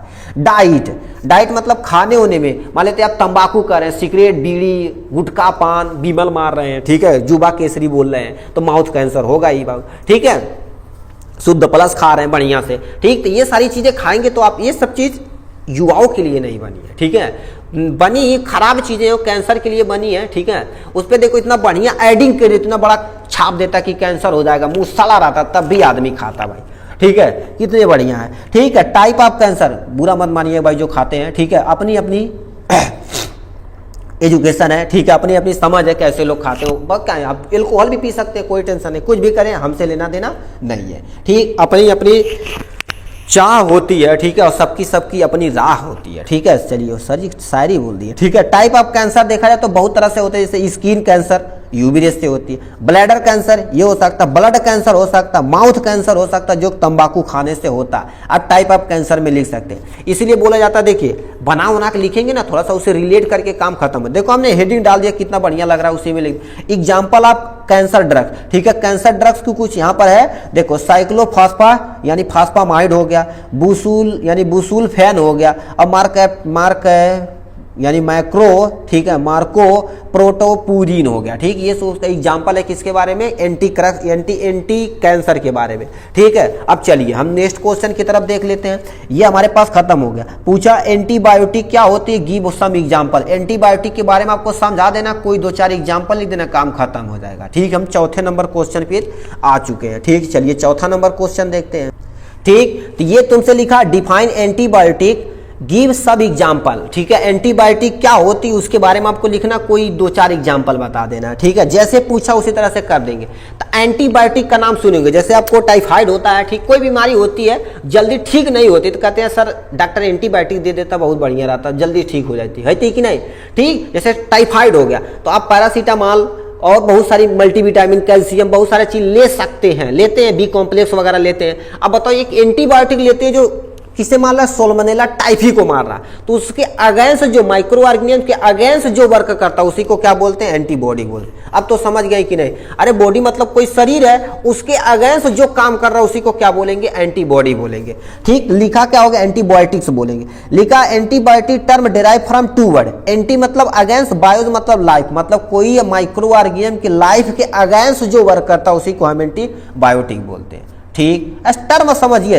अब इसी के डिफिनेशन लिख दिए, काम खत्म, लिख जाएगा। Those substance which are used to inhibit, वो क्या कर सकता है, इनहिबिट मतलब उन्हें दबा सकता या किल कर सकता माइक्रो ऑर्गेनिज्म को, उसी को क्या बोलते हैं, एंटीबायोटिक बोलते हैं। मतलब ऐसी ड्रग्स जो किसी भी माइक्रो ऑर्गेनिज्म को इनहिबिट कर दे या किल कर दे उसी को क्या बोलते हैं, एंटीबायोटिक्स बोलते हैं। बस काम खत्म, ये हो गया डिफिनेशन के बारे में। और नीचे क्या लिखा, लिखा those antibiotic which are kill bacteria, जो बैक्टीरिया को पूरी तरह से किल करते हैं उसे हम बैक्टीरियोसाइडल बोलते हैं। क्या बोलते हैं, बैक्टीरियोसाइडल बोलते हैं। और जो बैक्टीरिया को क्या कर देता है, इनहिबिट कर देता, कुछ समय के लिए दबा देता है, ठीक है, कुछ समय के लिए ग्रोथ को रोक देता, उसी को हम क्या बोलते हैं, बैक्टीरियोस्टैटिक्स बोलते हैं। क्या बोलते हैं, बैक्टीरियोस्टैटिक्स बोलते हैं। तो लिखा क्या, those antibiotic which inhibit bacterial growth are term, यानी क्या बैक्टीरियोस्टैटिक बोला जाता है। ठीक है, ये हमसे जब सेशनल हुआ था तो ये टर्म भी पूछा गया था और ये टर्म भी, दोनों टर्म भी पूछा गया था।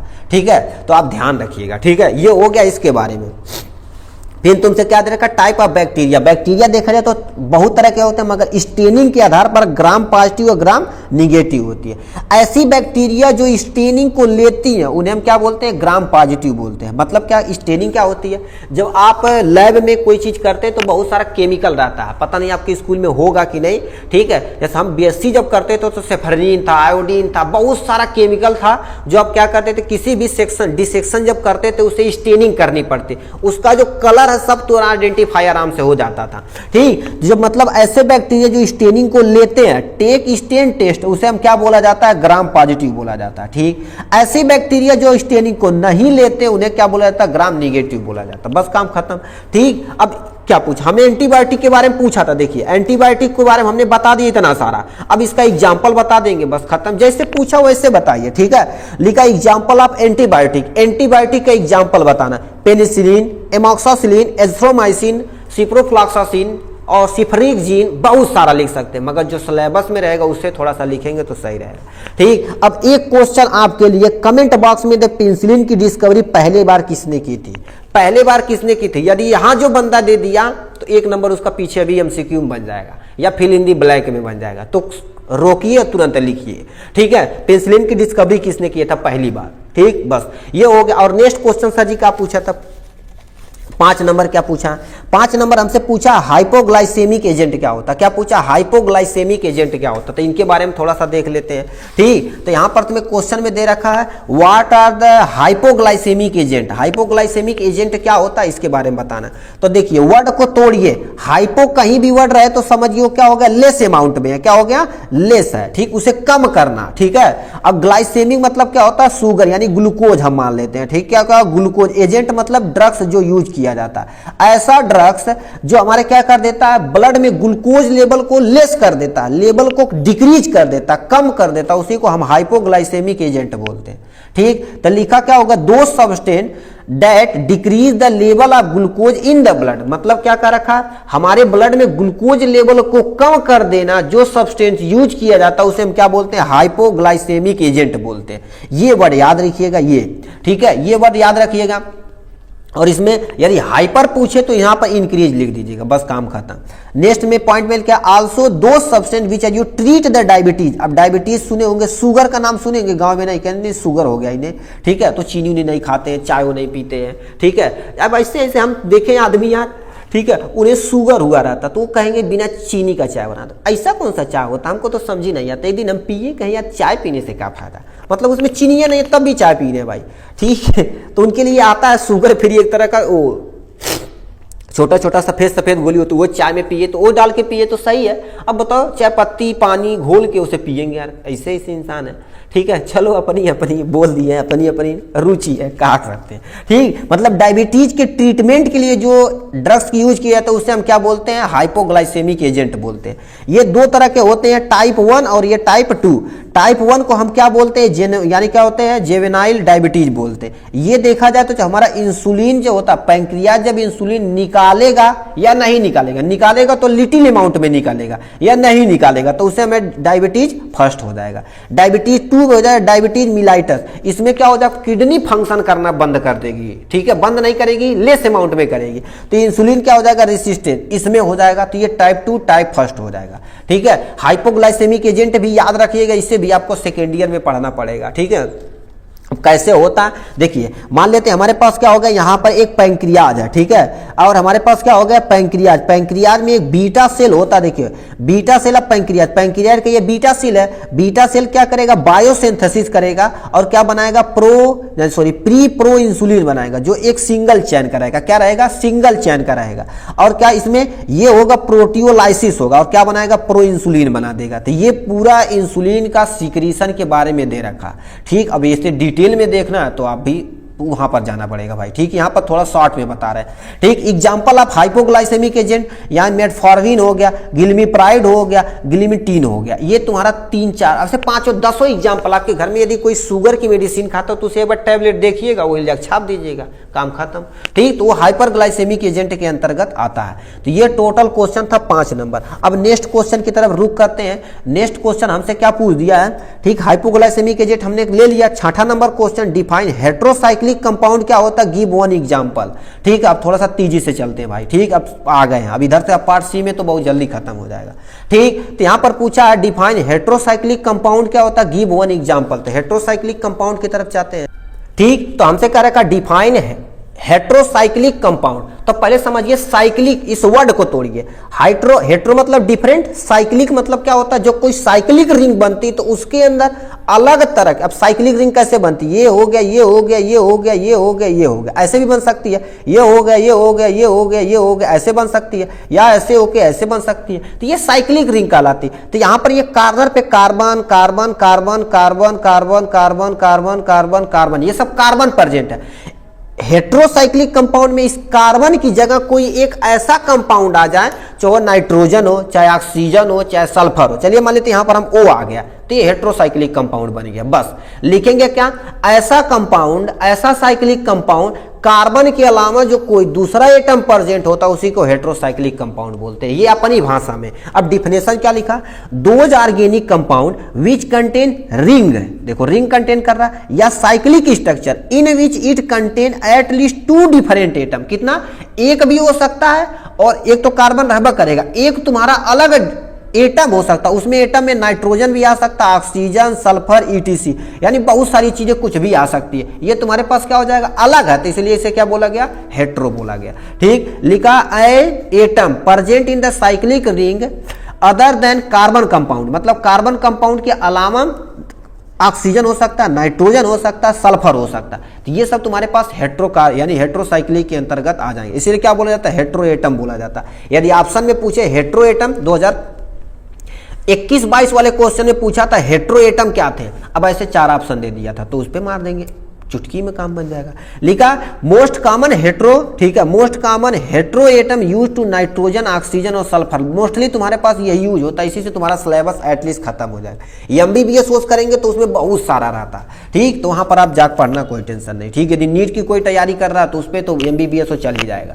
ठीक, इसमें क्या हाइड्रोसाइक्लिक कंपाउंड यानी डेराइव फ्रॉम 2 वर्ड, ये 2 वर्ड से होता। हेट्रो मतलब डिफरेंट और साइक्लिक मतलब रिंग, मतलब कोई कार्बन एटम के ऊपर अलग, यहां से मान लेते कोई एक, यहां से एग्जांपल दे देते हैं, यहां से मान लेते कोई एक ऐसे आके यहां पर आ जाता है। ठीक, तो ये सब तुम्हारे हेट्रोसाइक्लिक के अंतर्गत आते हैं। अब क्लासिफिकेशन ऑफ हेट्रोसाइक्लिक यहां पर पूछा हुआ। ठीक है, अब ठीक, क्लासिफिकेशन ऑफ हेट्रोसाइक्लिक कंपाउंड, एक हमारे पास ए साइक्लिक कंपाउंड होता है और एक एरोमेटिक साइक्लिक कंपाउंड होता है। देखो इसमें क्या दे रखा, ए साइक्लिक में क्या दे रखा, एक एग्जांपल, आप यहां पर हेडिंग भी डाल के लिख सकते हैं, एग्जांपल ऑफ, ठीक है, एग्जांपल ऑफ हेट्रोसाइक्लिक। इसमें क्या लिख सकते हैं, पहला दे सकते हैं ओजी रेन दे सकते हैं, ठीक है, ओजी रेन दे सकते हैं, और क्या सीख सकते हैं, डायजोन दे सकते हैं। ठीक है, ये हो गया, और लास्ट में क्या लिख सकते हैं, फ्यूरॉन भी लिख सकते हैं। जो पूछा, देखो क्या पूछा था, डिफाइन हेट्रोसाइक्लिक, हमने डिफाइन कर दिया, क्लासिफिकेशन लास्ट में एग्जांपल, यही सब एग्जांपल, ये भी लिख सकते हैं, कोई टेंशन नहीं। तो ये साइक्लिक में ये 2 एग्जांपल, इसमें एरोमेटिक में ये 2 एग्जांपल। ये तुम्हारे पास क्या होगा, फ्यूरान, ऐसे ऐसे बना के ये स्ट्रक्चर बना देना। थियोफान का ये तुम्हारा एग्जांपल, ये सल्फर हो जाएगा, ये ऑक्सीजन हो जाएगा, और ये यहाँ पर ऑक्सीजन, यहाँ पर ऑक्सीजन, यहाँ पर तुम्हारे पास कार्बन जुड़ा, याद रखिएगा। ठीक है, कार्बन जुड़ा ही जुड़ा है। ये था इसके बारे में। और नेक्स्ट क्वेश्चन में तुमसे क्या पूछा है, यानी क्वेश्चन नंबर 7 का रखा एंटी हाइपर टेंसिव एजेंट क्या होता है, हाइपर टेंसिव एजेंट के बारे में आपको बताना पड़ेगा। ठीक है, तो चलिए इसे हम यहाँ डिफाइन कर देते हैं नीचे। ठीक है, लिखा क्या, आप ध्यान से सुनिए, आप थोड़ा सा देखते चलिए। ठीक है, कह रखा एक condition in which blood pressure of systematic artery increase करती beyond the normal pressure is known as hypertensive. कहने का मतलब ये हमारी ब्लड वेसल है, जब इसमें ब्लड हमारा चलता है तो हमारी वॉल के ऊपर एक प्रेशर क्रिएट करता है, उसी को ब्लड प्रेशर कहते हैं। तो नॉर्मल देखा जाए तो 120 mm तुम्हारे 120, 80, कहीं कहीं 90 रहता है, mm Hg होता है। अब इन प्रेशर से यदि जो ब्लड का वॉल पे जो प्रेशर है वो यदि ज्यादा हो जाता तो उसी को क्या बोलते हैं, हाइपरटेंसिव बोलते हैं। क्या बोलते हैं, हाइपरटेंसिव बोलते हैं। यहाँ पर ये क्या कर दिए, ठीक, ये बेइज्जती कर दिए सर जी, आप ई लिख दिए। चलो, अरे उतना छोटी छोटी शहरों में, बड़ी बड़ी शहरों में छोटी छोटी गलतियां होती रहती हैं। ठीक है, तो इसी को बताना है आपको। ठीक है, अब तो ये समझ गए होंगे। इससे थोड़ा सा भी यदि इंक्रीज कर जाएगा तो समझो हाइपरटेंसिव है। अब हाइपरटेंसिव को कम करने के लिए जिस ड्रग्स का यूज किया था उसी को एंटी हाइपरटेंसिव एजेंट बोलते हैं। अब लिखा क्या, a condition in which blood pressure systematic RT पे इंक्रीज कर जाती है, उसे हम नॉर्मल प्रेशर से, तो उसे हम हाइपरटेंशन बोलते हैं। यदि हाइपरटेंशन देखा जाए तो यदि नॉर्मल हाइपर हो गया, ये नॉर्मल है मतलब 2 है, यदि हाइपरटेंशन देखा जाए तो 180 से 140 कभी कभी 1.5 हो जाता है, वो तो मरने की कंडीशन हो जाएगी। ठीक है, 90 mmHg जो होता है नॉर्मल देखा जाए तो 120। अब ये डायस्टोलिक सिस्टोलिक होता है, याद रखना। ठीक, वो ये चेपी में बढ़िया से पढ़ेंगे। अब डिफिनेशन लिख देते, those substance which are use to treat high blood pressure is called anti hypertensive agent. ऐसे ड्रग्स जो हमारे हाइपर ब्लड प्रेशर को कम करते हैं उसी को क्या बोलते हैं हम, ब्लड प्रेशर को कम करते हैं उसी को हम क्या बोलते हैं, एंटी हाइपरटेंसिव एजेंट बोलते हैं। अब यहां से डायग्राम यानी हमारे पास एग्जांपल दे रखा, क्या दे रखा, हाइड्रोक्लोरोथियाजाइड दे रखा, फ्यूरोसामाइड दे रखा है, और ये वाला तुम्हारे पास ये दोनों स्टार कंपाउंड है, इसे आप याद रखिएगा। ठीक है, स्टार कंपाउंड आप समझते हैं। क्या हो गया, कैप्टोलीन हो गया, और क्या होगा, प्रोपो, ठीक है, प्रोपरानालोल हो गया। ये तुम्हारा एग्जांपल इसके बारे में था। और नेक्स्ट क्वेश्चन, ये 7वां नंबर क्वेश्चन है। ठीक है, और तुमसे क्या पूछा है, 8वां नंबर क्या हमसे पूछा, क्या रखा है। अब यहां से देखो, name 3 drugs which are the anti tubular, मतलब क्या हो गया, ऐसी दवा जो ट्यूबरकुलोसिस के अगेंस्ट यूज करते हैं उसे एंटी ट्यूबरकुलर एजेंट बोलते हैं। केवल 3 ड्रग्स का नाम बताना 8वां क्वेश्चन में। चलिए हम 8वें तरफ भागते हैं। तो यहां पर हमसे कह दे रखा, name 3 drugs which are the anti tubercular. अब एंटी ट्यूबर मतलब समझते हो, जिसे ट्यूबरकुलोसिस कहते हैं, गांव में टीबी आ गया, टका मादे खांसत आटा। ठीक है, तो उसी के अगेंस्ट जो यूज की जाती है उसी को हम एंटी ट्यूबरकुलोसिस ड्रग्स बोलते हैं। तो इसमें 3 ड्रग्स आपके सामने दे रखा, ये INH, आपका फुल नेम याद नहीं रहेगा तब भी कोई टेंशन नहीं, हमने छोटा छोटा इसीलिए लिख दिया। ठीक है, INH होता है जिसे हम क्या, आइसो निकोटा यानी निकोटाइलिन होता है, और हाइड्राजीन होता है। जो यहाँ पास ये H है, H से ये हो जाएगा, और N से तुम्हारे पास ये हो जाएगा, I से यहाँ उठा कर रख देना। ठीक, ये भी लिख सकते हैं शॉर्ट में, तब भी चला जाएगा। और प्रीटोमैड हो जाएगा, इथामाब्यूटॉल हो जाएगा। ठीक, ये तुम्हारा एग्जाम्पल 3 ड्रग्स का है। ठीक, जैसे पूछे वैसे बताइए, कोई टेंशन नहीं। ठीक, तो हमने क्या कर दिया, ये हो गया, 8वां नंबर भी कंप्लीट। अब 9वां नंबर आपके क्या होगा, यदि इसका हम तो बनाए नहीं है, ठीक है, क्योंकि हमने बुक में ढूंढा तो ये मिल नहीं रहा था। यदि आपको मिल रहा तो हमारे व्हाट्सएप पे इसे जरूर सेंड कर दिएगा, मतलब किसी की हेल्प हो सकती है। ठीक, इसे क्या रखा है, मार्कोलिड्स गिव ऑन एग्जांपल। मार्कोलिड्स के बारे में बताना पड़ेगा। हम 10वां नंबर आपको बताते हैं, क्या होता है, why thioglycolic acid used to limit test for iron. मतलब अब लिमिट टेस्ट ऑफ आयरन यदि पढ़े होंगे तो उसमें थाइग्लाइकोलिक एसिड क्यों यूज किया जाता है उसी आपको बताना पड़ेगा। ठीक, एक वर्ड जरूर लिखिएगा यानी यहां पर। अब देखो यहां पर पूछा, why thioglycolic acid used to limit test for iron, iron के लिए क्यों यूज किया जाता है।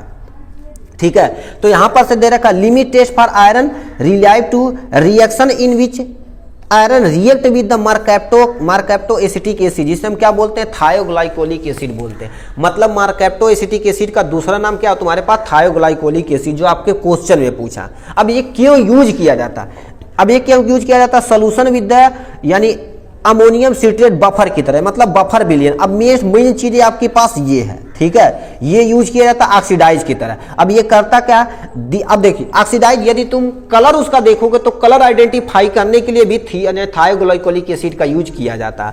ठीक, this purple colour is compare with the standard solution contain known amount of iron. मतलब जो तुम्हें दिया गया है टेस्ट करने के लिए, लिमिट टेस्ट करने के लिए, उसमें थायोग्लाइकोलिक एसिड का यूज करेंगे तो वो पर्पल कलर आएगा। इसीलिए कलर को आइडेंटिफाई करने के लिए भी हम थायोग्लाइकोलिक एसिड का यूज करते हैं। थायोग्लाइकोलिक हेल्प करता किसमें, ऑक्सीडाइज आयरन जो सेकेंड आयरन थर्ड में चेंज करने के लिए। ठीक, इसका भी प्रयोग करते हैं थायोग्लाइकोलिक एसिड का। ठीक है, ये यहां से फिर रिएक्शन में आप यहां से दिखा सकते हैं। ये तुम्हारे पास क्या होगा, Fe3 और Fe2 है। ये थायोग्लाइकोलिक एसिड का तुम्हारे पास फार्मूला है, थायोग्लाइकोलिक एसिड है तुम्हारे पास। ठीक है, ये रिएक्शन करेगा तो इससे तुम्हारे पास क्या हो जाएगा, यहां से इसे यदि तोड़ा जाए, HO तुम निकालोगे तो एक यहां पर जुड़ेगा तो यहां पर आ जाएगा, मतलब ये सल्फर तुम्हारे पास 2 हो जाएगा, Fe2 हो जाएगा। देखो यानी मतलब लिख देना, थायोग्लाइकोलिक एसिड यूज किया जाता है रिड्यूसिंग, मतलब ऑक्सीडाइज की तरह। क्या हो गया, ऑक्सीडाइज की तरह। ये देखो क्या कर दिया, इसे टूट के यहां ला दिया और हाइड्रोजन को रिमूव करा दिया। ठीक है, हाइड्रोजन को रिमूव ही कराना काम बन जाना तुम्हारा। ठीक है, यहाँ पर ये हो गया। अब ये हो गया, इसमें भी थायोग्लाइकोलिक एसिड का यूज किया गया जो सामने आपके है। ठीक, नेक्स्ट 11 नंबर क्वेश्चन हमसे क्या पूछा, कह रखा है नेम 3 सल्फोनामाइड ड्रग्स, मतलब कि 3 सल्फोनामाइड ड्रग्स का आपको क्या कर देना है, एग्जाम्पल लिखना है। ठीक है, नाम, ड्रग्स का नाम लिखना है। ठीक है, तो यहाँ पर हम आते हैं इसके बारे में। देखो लिख रखा है यहाँ पर, भाई थोड़ा सा ऊपर हो जा, नेम 3 सल्फोनामाइड ड्रग्स हम पहले लिख दे रखे हो गया। पहला एग्जाम्पल याद रखिएगा। देखो अब 3 नंबर ऐसे बन गया, मतलब ऐसे 3 वर्ड लिखे 3 नंबर बन गया। ये सब पॉइंट है तुम्हारा।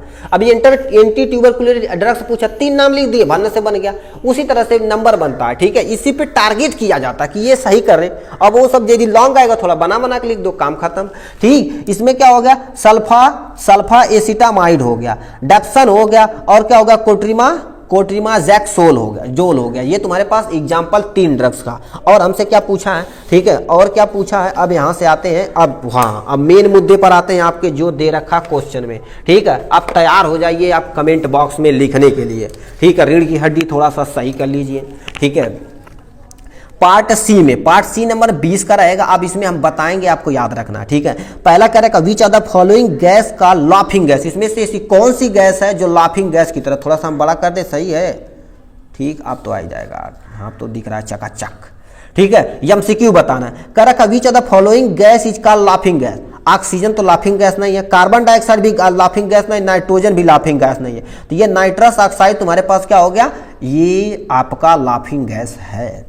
ठीक है, ये क्या पूछा, क्वेश्चन पूछा है, कर रखा विच of the following drugs of the antacid. अब एंटासिड आपको पहले ही बता दिए, इसमें कौन सी ऐसी ड्रग्स है जो एंटासिड की तरह बिहेव करती है।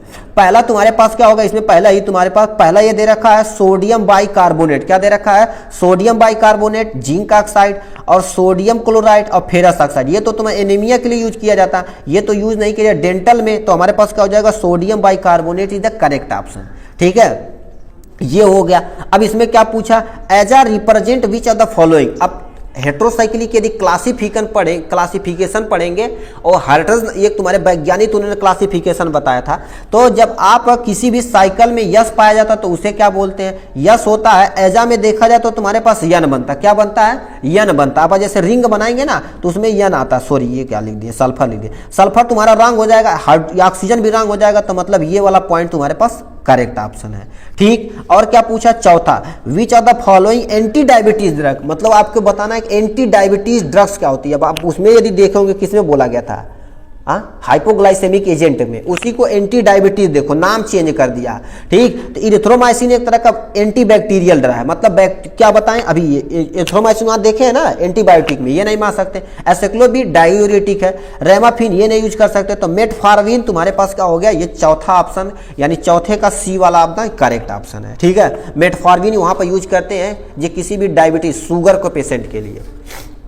ये सब तो कर ही देंगे, जो लड़के थोड़ा सा हॉस्पिटल पे रहते हैं या मेडिकल पे तो भन्न से कर देंगे। क्या रेखा, chloroquine phosphate use treatment of the which of the following. Hypertension में तो यूज नहीं किया जाता, टाइफाइड में तो यूज नहीं किया जाता, लेप्रेसी में या मलेरिया में तुम्हारे पास क्या होता है, क्लोरोक्विनिन फॉस्फेट का यूज किया जाता है। ठीक है, अब हाँ एक कोग्नोसी में बताइए क्यूनिन किस ड्रग्स में पाया जाता, कमेंट बॉक्स में लिख के दिखाइए भन्न से।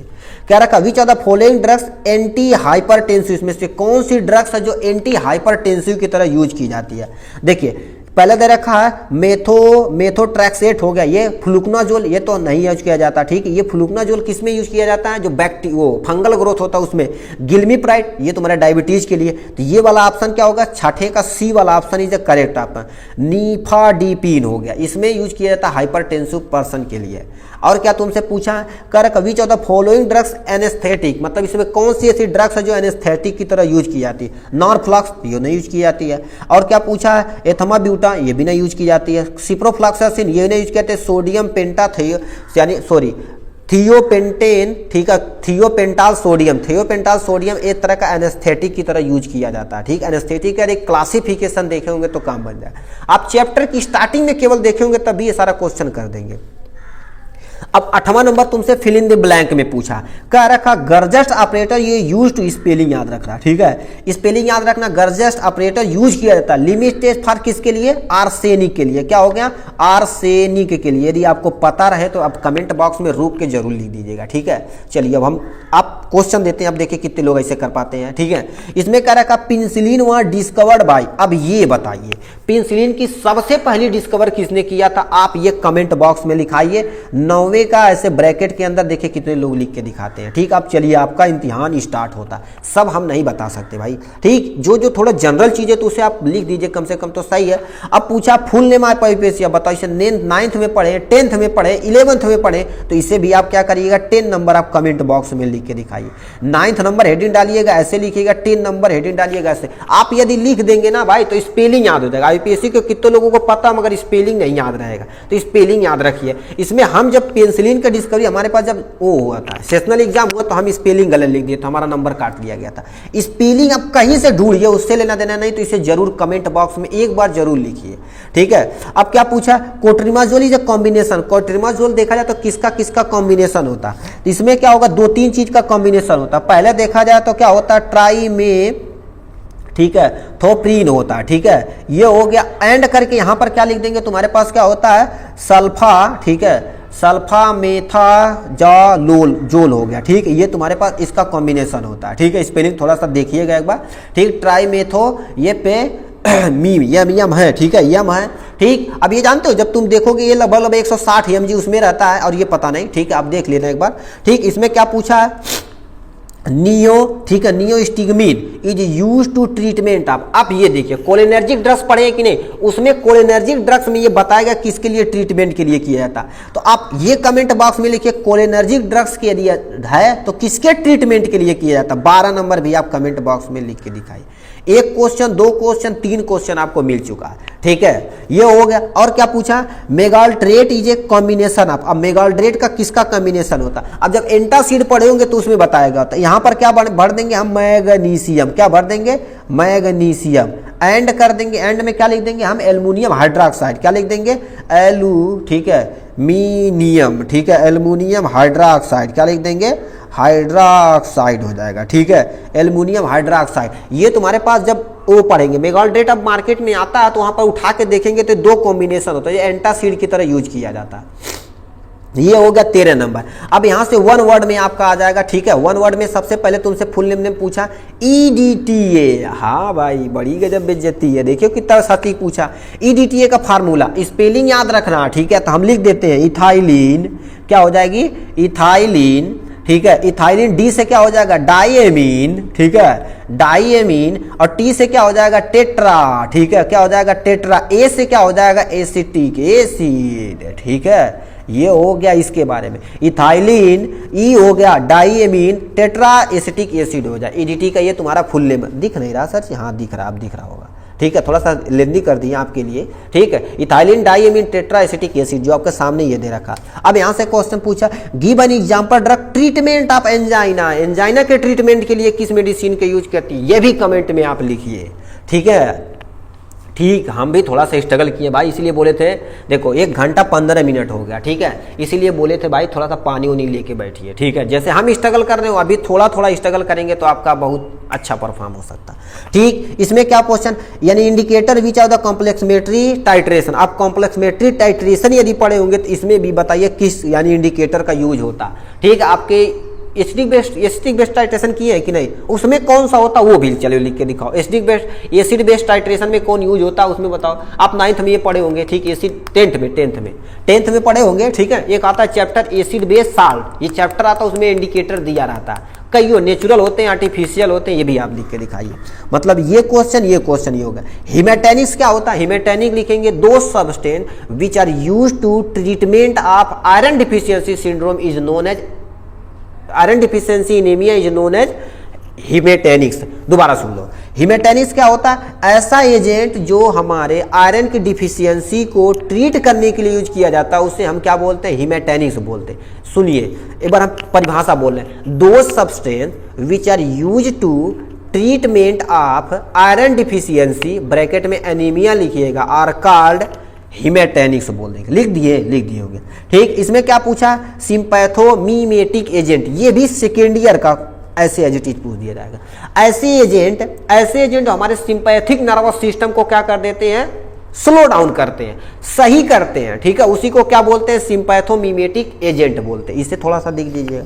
ठीक, role of the nitric acid in limit test for chloride, मतलब लिमिट टेस्ट का जब क्लोराइड किया जाएगा, ठीक है, लिमिट टेस्ट का जब क्लोराइड किया जाएगा तो उसमें नाइट्रिक एसिड का क्या रोल है। अब देखिए लिमिट टेस्ट आप नाइट्रिक को करेंगे ना तो ये बताएगा कि एसिडिक प्रॉपर्टी है कि नहीं। तो यहां पर लिखेंगे टू मेक, ठीक है, टू मेक सोल्यूशन, ठीक है, टू मेक सोल्यूशन एसिडिक, ठीक है, एसिडिक हो जाएगा एंड प्रेसिपिटेट, नीचे प्रेसिपिटेट कर देगा तो हम जान जाएंगे अच्छा हमारे पास लिमिट टेस्ट क्लोराइड परफॉर्म हो चुका है। ठीक है, प्रेसिपिटेट, ठीक है, प्रेसिपिटेट है, सिल्वर क्या हो जाएगा, सिल्वर क्या हो जाएगा, सिल्वर क्लोराइड हो जाएगा। ठीक है, सिल्वर क्लोराइड यहाँ पर लिख दिए, दिख रहा ना थली यहाँ पर, नहीं तो हम लिखते जाए आपको दिखबा नहीं करे। ठीक है, टू मेक सोल्यूशन एसिडिक, मतलब ये क्या करेगा, जो क्लोराइड का टेस्ट यूज किया, नाइट्रिक एसिड डाले तो उस पहले सोल्यूशन को क्या कर देगा, एसिडिक बना देगा, और सिल्वर क्लोराइड को क्या करेगा, नीचे प्रेसिपिटेट कर देगा। अब आपका काम परफॉर्म हो चुका है।